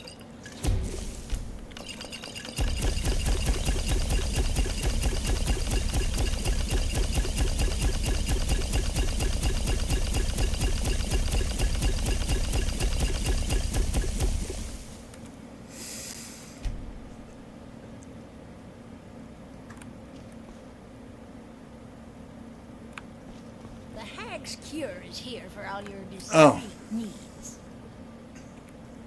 I have potions for disease, love sickness, irritating children. The Hag's Cure. That's a unique name. Comes with living to a ripe old age. People start thinking there's something magical about I'm it. 62. Then, the insults. Still, a little knowledge of plants and potions can get you by. Not that anyone likes to admit buying things from you. See? I even have a little potion for the steward. Maybe it's Mind that handing it face. over to him? Just say it should solve that problem he has. I'll make sure he gets it. Thank you. What's your opinion of Markarth? We'd be better off without the Silverbloods. They send their brute, Ingvar, to shake some coins from me every few days. And Betrid Silverblood is always asking for more potions to fuel Thonar's ambitions. Gives him a temper fiercer than any bear. What do you know about the Forsworn? Only that they break an old woman's heart. So many friends, so many kin, all lost trying to rebuild a past that was over long ago. What have you got for sale? So, you're interested in my potions and ingredients? Not in the least.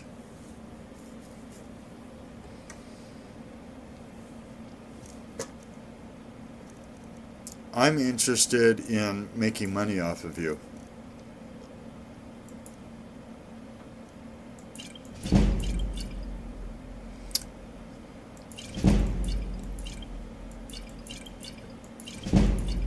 Everybody's got a Daedra heart.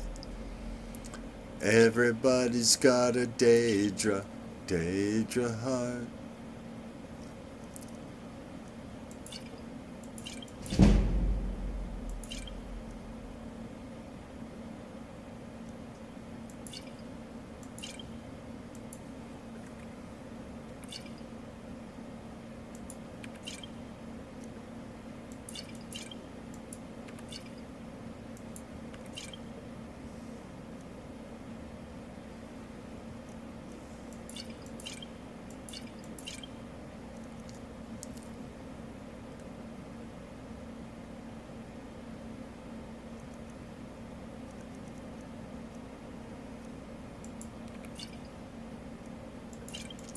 I don't even poison things because, you know, I'm not using blades or anything like that.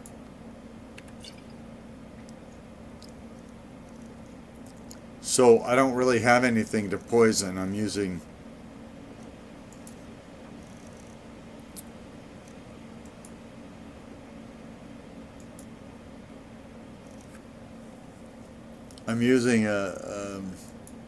magic, so, you know, you can't poison a spell. There's nothing physical to a spell. So what I usually buy from them is cure disease. Although, to be clear, I probably shouldn't have done that because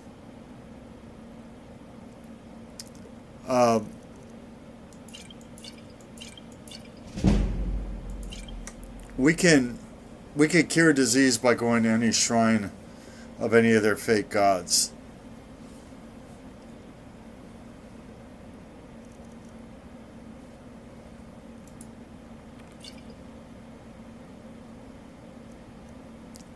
And at some point, I'm going to learn how to make my own potion of cure disease. Let me know if you need a cure or anything else.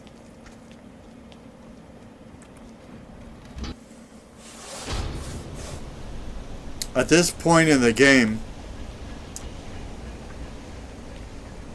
Let's see those stormcloaks try to break into this canyon. I get most interested in just visiting the cities, just kind of laying it out. Although right now I'd kind of like to there's this area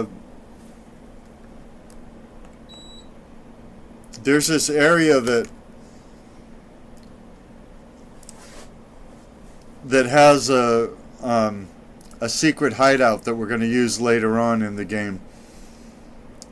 That's right here on this like island thing here. That isn't completely an island. I like to go there, wipe out the Forsworn before I ever need the place. So let me look at the map again. Yeah, I want to go directly west.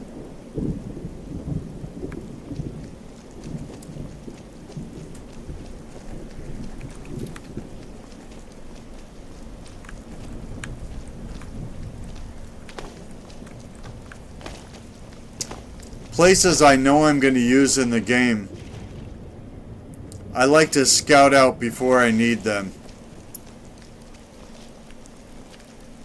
And like I said, I like to go to all the cities as well.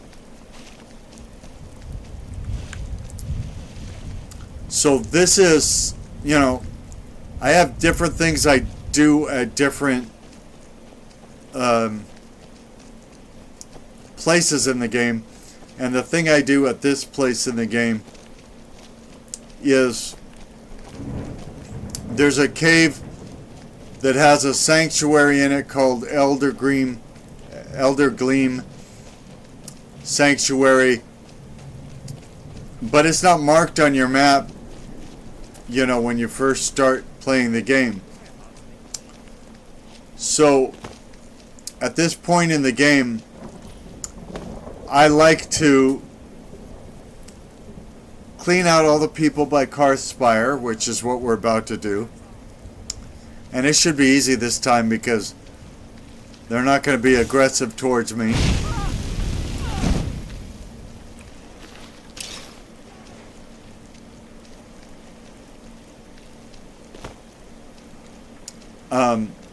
And then I like to find Elder Gleam Sanctuary and visit all the cities in the game. So they're available for fast travel when I want to fast travel.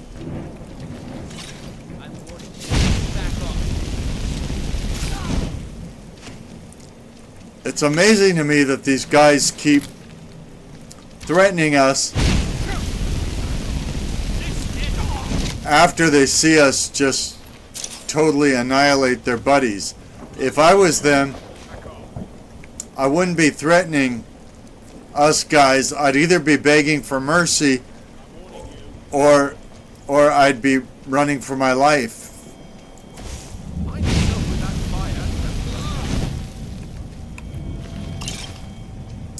But I wouldn't be threatening because it'd be like, hey, I just saw 6 of my own people get killed by them. Maybe I don't want to be the 7th one.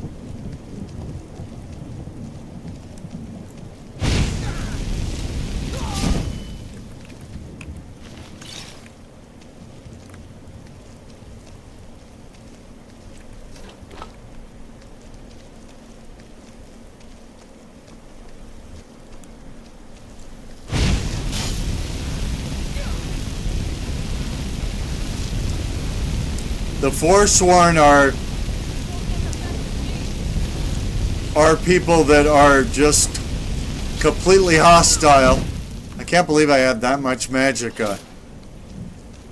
That are supposed to be completely hostile to us, the player. Now, they weren't that time because there's something wrong with the hostility in this game right now. The enemies aren't acting like they're supposed to towards me, which we will fix at some point when we figure out what's causing it.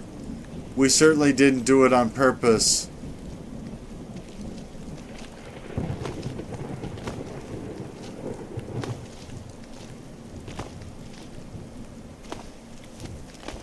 We didn't like install a non-hostility mod or something like that. We would never do that because it kind of makes the game less exciting to have enemies that don't come after you.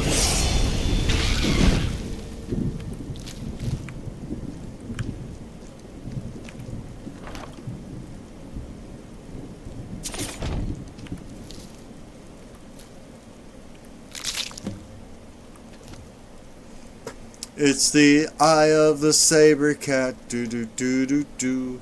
Do do do do do do do do do. I wonder how saber cats feel about us trading their eyes.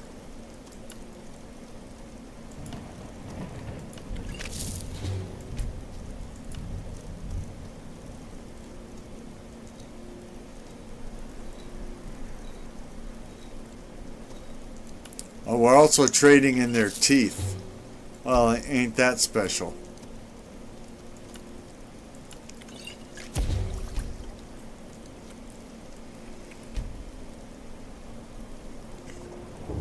We're trying to discover the entrance to the cave, and it's somewhere around here. And the cave is where some of the main quest takes place, and so, like I said, I like finding it in advance so that I have the option of fast traveling there if I feel like it.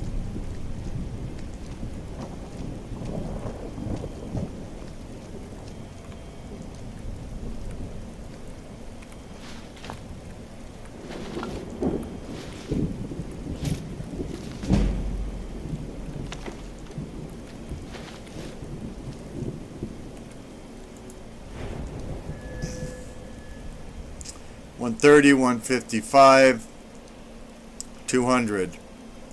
So because I'm wearing enhanced things, I don't know what my base levels of any of these things are, which is a problem.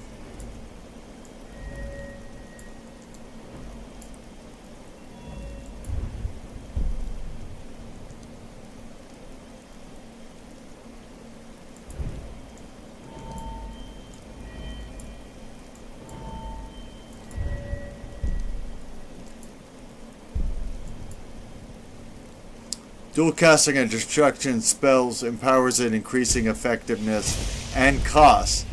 Now, I don't understand why it should cost more since it's supposed to be a benefit.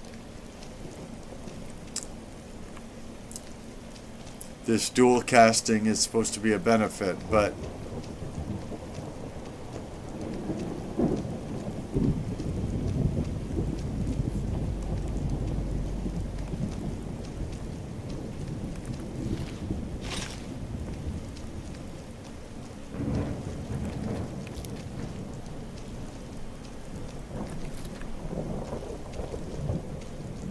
most people in the game are going to be nice to you or hostile to you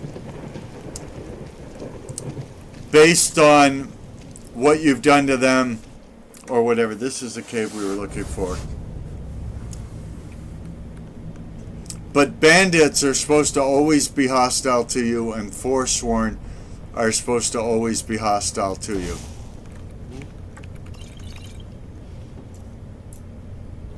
Is someone there?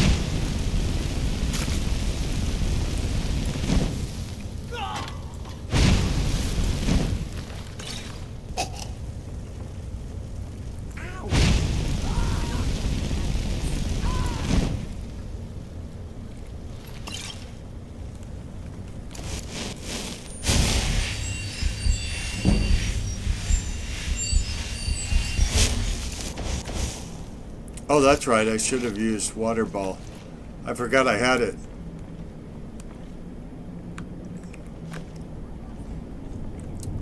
Well, if we come across any more enemies inside here, I will demonstrate water ball.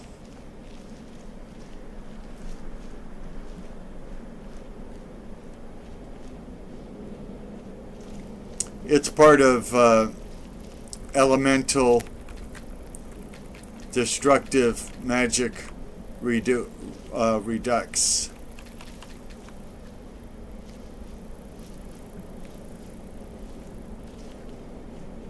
I don't think there's any more baddies in here, and again, the cave isn't as dark as I would want it.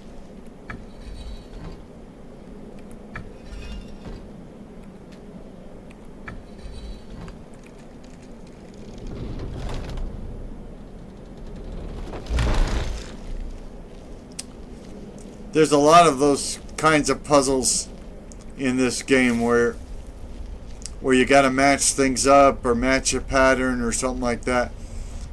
And I completely forgot about it, which is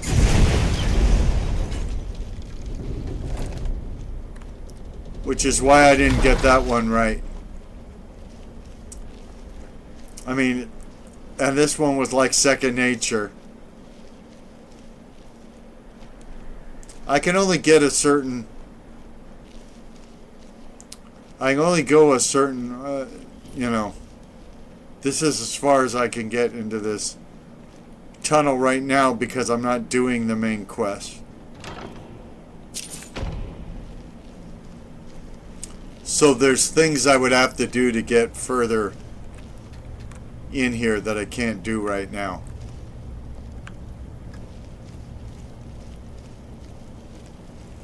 But it's nice to have discovered this so that I can fast travel to it when it comes up in the main quest. If I'm anxious to get right to it.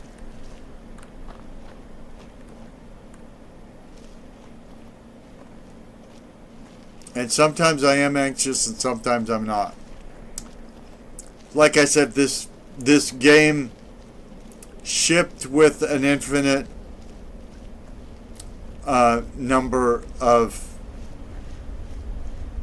hours of content. If you were to do the Radiant Quest system, you could do it forever. I'm not saying you'd want to. I'm saying you could.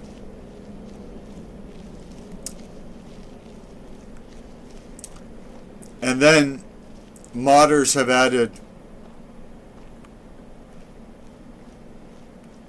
all kinds of replayability and content to it to give it more variety and maybe make people play it longer.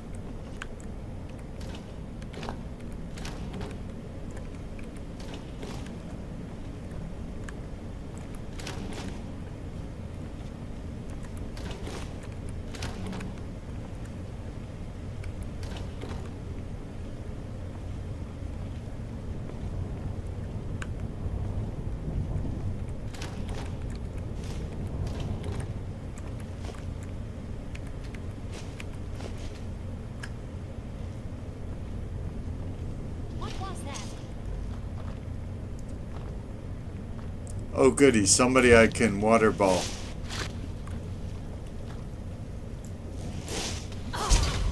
That's how it works. Just water in both hands. I ball it up in my hands and then thrust it at somebody. And for some reason that hurts them. Elemental destruction magic. And that's just one of the...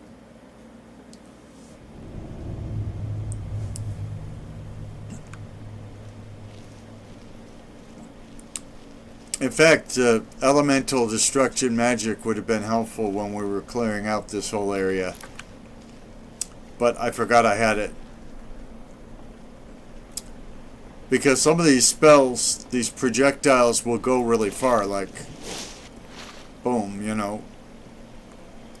If there isn't something in the way of it.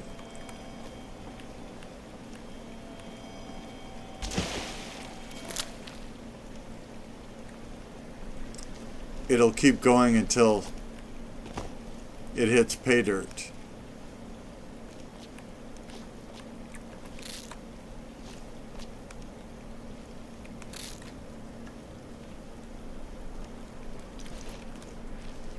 As one of the developers like to say about these games, one of the things that makes them interesting is if you see it, you can do it. So you come out of the cave in the beginning of this game. On one side you see mountains everywhere. You can go to those mountains in the game. You can climb them. You can hike over them.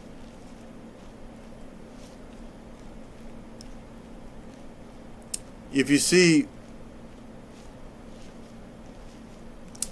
a river in the game, it's not just an element to give you sound or something like that, or to make something appear more real. You can go to that river. If you walk in it, you're going to get your feet wet. There will be effects of having wet feet.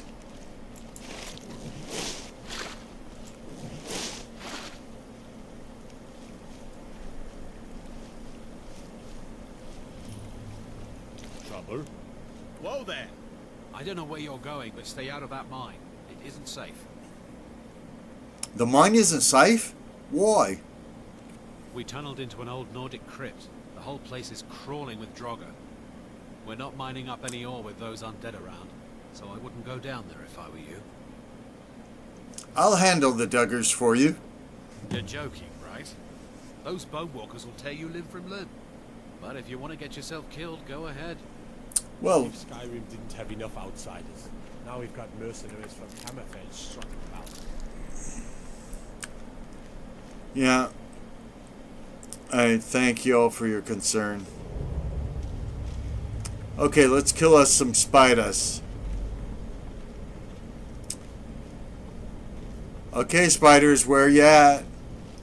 I know that was an improper question in English, but...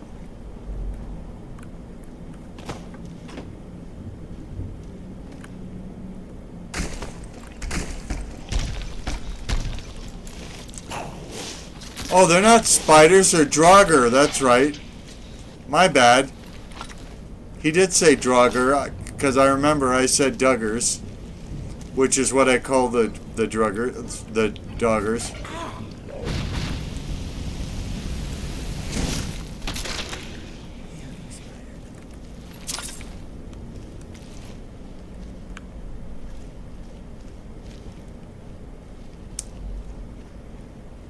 Yeah, you said the right thing. I said the wrong thing.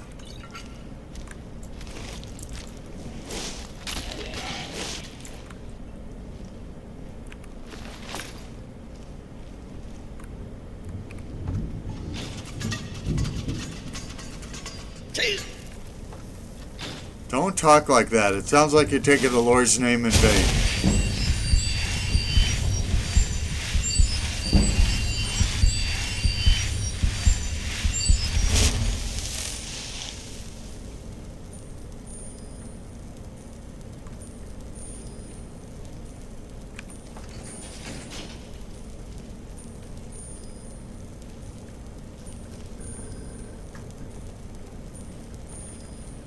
Now, did we?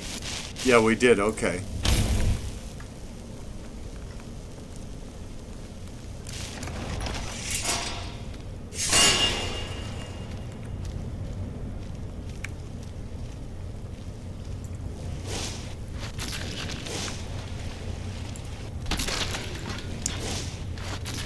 You guys, could make it more sporting by trying to kill me. Well, you can't now because you're dead, but you could have earlier.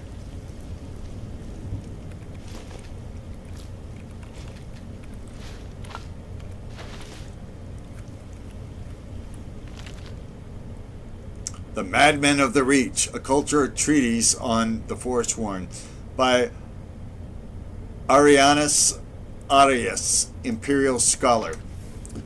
Since the legendary victory of Tiber Septim over the barbarian natives in the Battle of Old Hadron,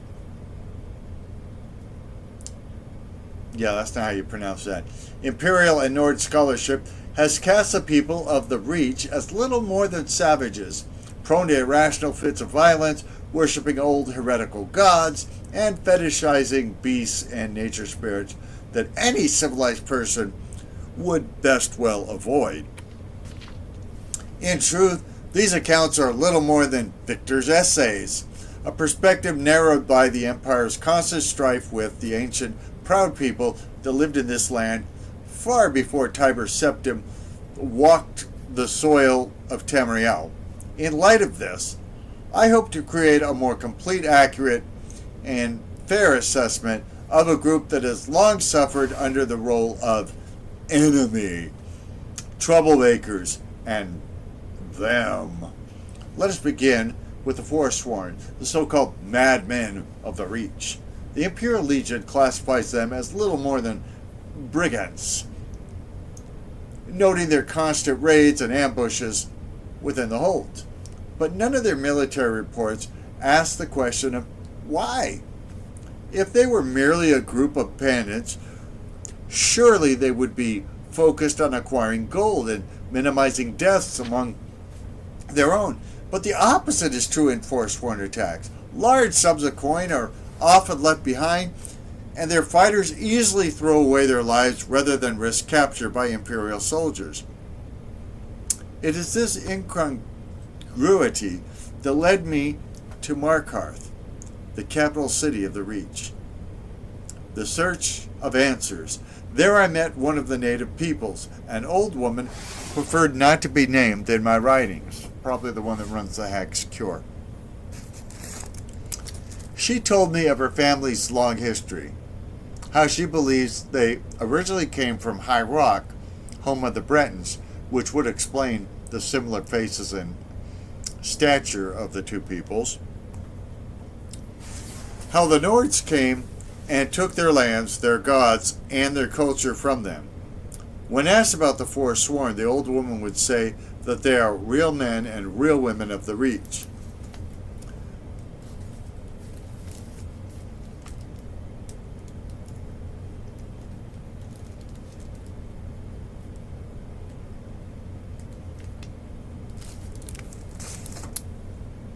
Those who refused to give in to the Nords, those who still practice the ancient traditions that the rest of their people had abandoned in exchange for peace. In time, I was able to create trust with many more natives in my search that corroborated the old woman's story. By chance, one of them arranged a meeting between myself and what I thought was an elder member of his village. I was shocked to find out that I was led to a camp filled with the animal skulls, severed heads, and still beating hearts that I'd read about from the military reports back in the Imperial City. There I met Corteron, a Forsworn, who seemed amused at the prospect of me writing down his story, which I quote in full below. You want to know who the Forsworn are? We are the people who must pillage our own land, burn our own ground. We are the scourge of the Nords, the axe that falls in the dark. I'll learn to read someday. Burn our own ground. We are the scourge of the Nords, the axe that falls in the dark. The scream before the gods claim your soul. We are the true sons and daughters of the Reach. The spirits and hags have lived here from the beginning, and they are on our side. Go back and tell your empire that we will have our own kingdom again. And on that day, we will be the ones burying your dead in a land that is no longer yours.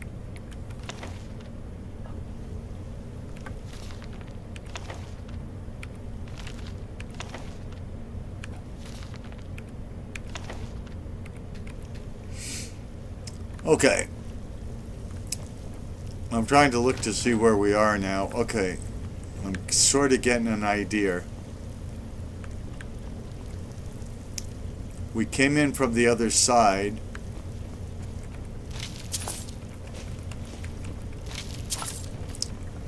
So if we don't want to exit where we came in, and we certainly do not, we would go out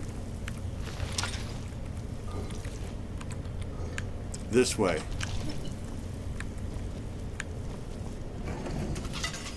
Up the stairs. While my companions are getting pummeled with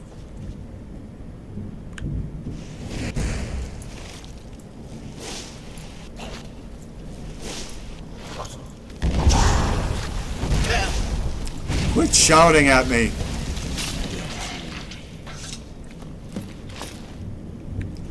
Tell Perth that the Draugr are dead. Who is Perth? Where do I find this Perth?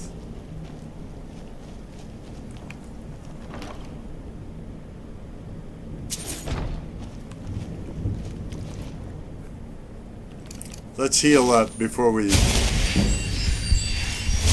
meet something worse.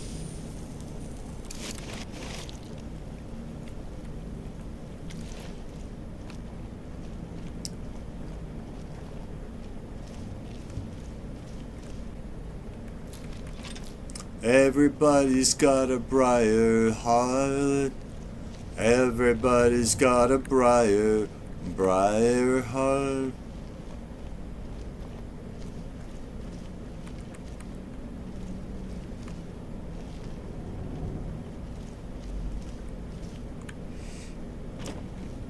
I don't think this is how we're supposed to do this, but I just want out.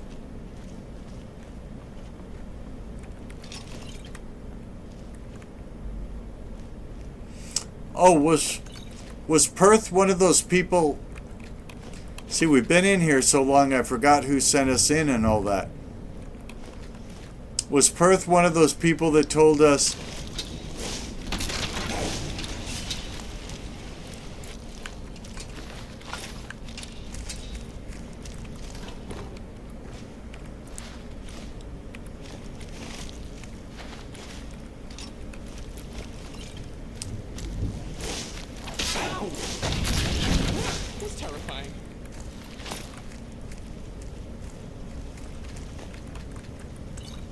is there anybody else? Oh, there we go.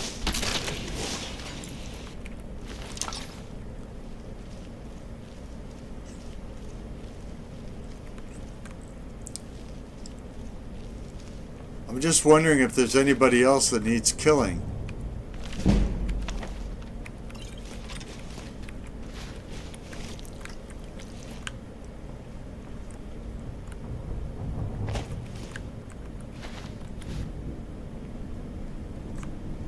Because I don't want to get out there and find out I didn't complete the mission. I hate when that happens.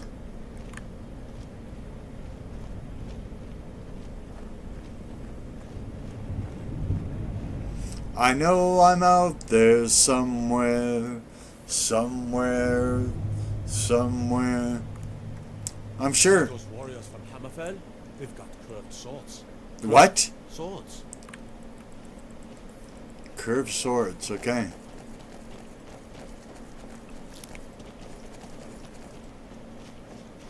Is this directing me to wherever Perth is? Youch, it is not. They want me to investigate the abandoned prison.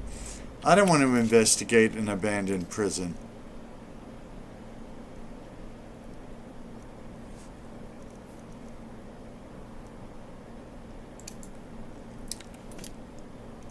So now where is my pointer pointing?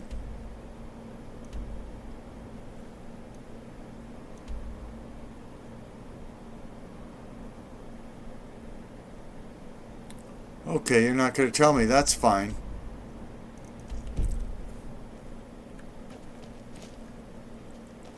I think the person who sent us into that cave, who wanted us dead, is probably asleep. A lot of times mortals will sleep at night.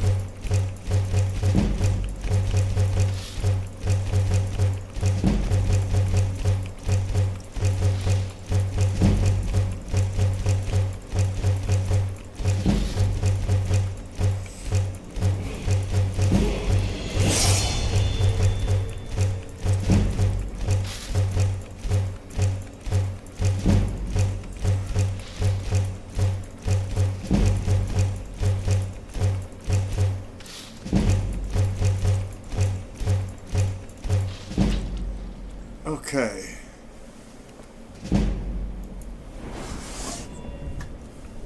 Magica. Now, what are we going to increase?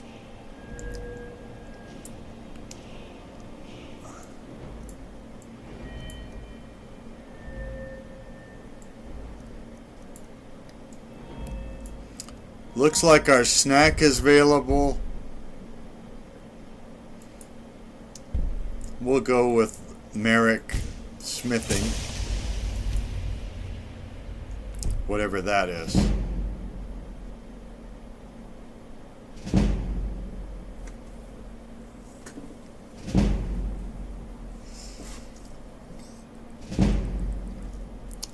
Let me know when you're done doing that, computer. Okay, thank you. It is very dark. Look at how dark it is. I mean, if you look up, it's not so bad, but... And it's only 9:27 p.m.? Well, let's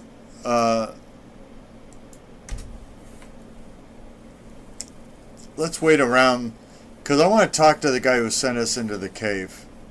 Hopefully he gives us a good reward for getting rid of the Duggars.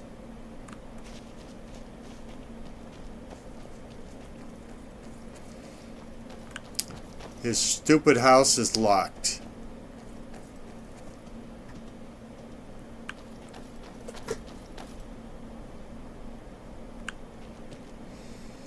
And we've got a witness there, so if we try to break into the house, this guy will narc on us.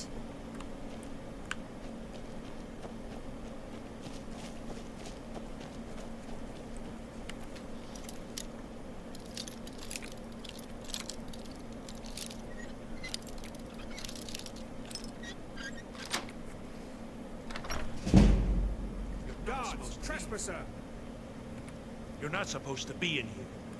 I'm warning you. You have committed crimes against Skyrim and her people. What say you in your defense? I'm innocent? Is 600 gold for breaking into one stupid house? Off to the Sidna mine for you. Oy vey. That's never good. All right, prisoner. Eyes front. You're in Sidna Mine now, and We expect you to earn your keep. There's no resting your hide in a cell in this prison. Here you work. You'll mine ore until you start throwing up silver bars. Does sound nice. I'm sorry, I'm a little deaf in this ear. Don't get smart with me. I'm in charge. You keep it up, I'll have your toes cut off. All right, open her up. Now you, get down there. I don't know why you asked whether I got it if you don't care whether I got it. I left behind my daughter, Wale, when I was You have questions? We are in this together, yes? How old is my daughter now? Okay. We could have broke out and all of that. We'll do that quest later.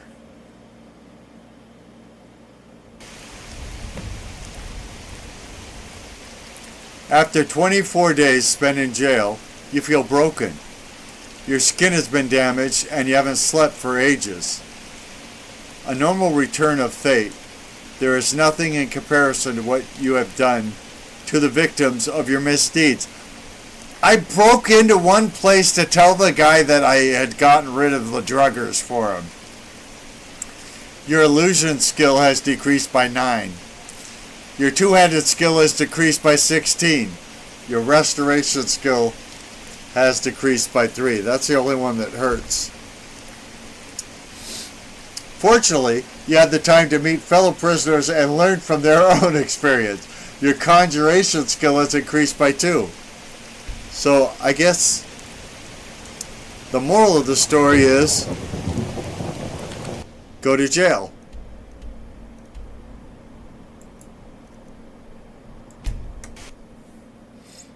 I mean, sort of. One of our skills got stronger, the others didn't. Now I can go in here? I trust you're not planning any trouble. What can I do for you? We're keeping the mine closed until that crypt is clear. I cleared the mine of the Duggars. You did?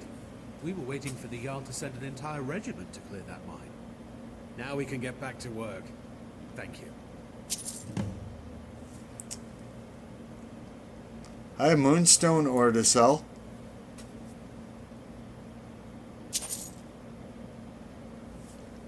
It didn't make us much, but we didn't have a lot. Divine's blood. Please, someone do something.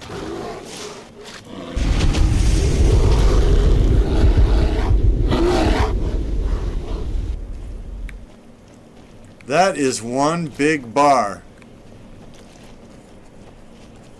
You're welcome, everybody.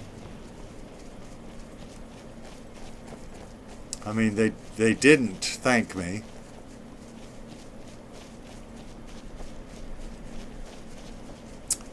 I just saved that guy's life, that guard.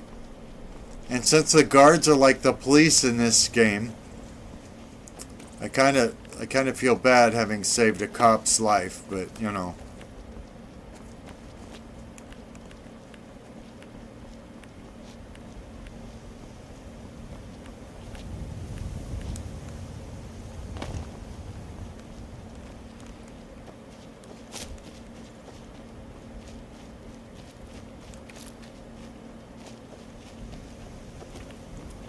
We're just putting this cave on our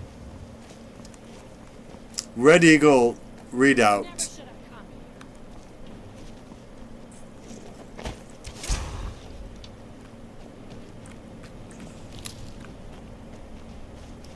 Who is fighting? I don't know who's fighting because they're not fighting me.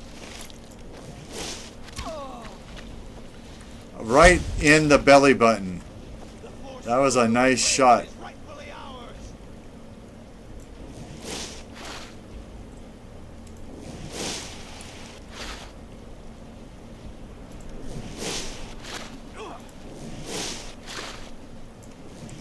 Apparently they can turn invisible, these Forsworn, which is handy when you're in a fight.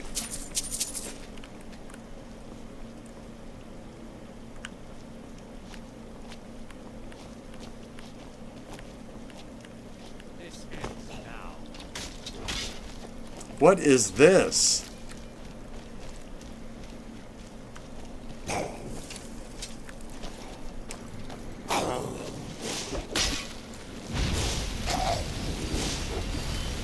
Oh, it's ghosts of the Duggars. That's why they're... And of course they're not fighting me because enemies don't fight me in this game. At least with these settings they don't. But these ghosts are wearing real armor. That's interesting.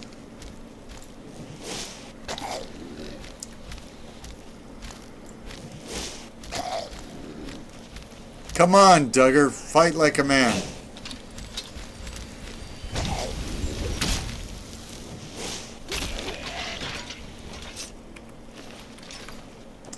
Okay.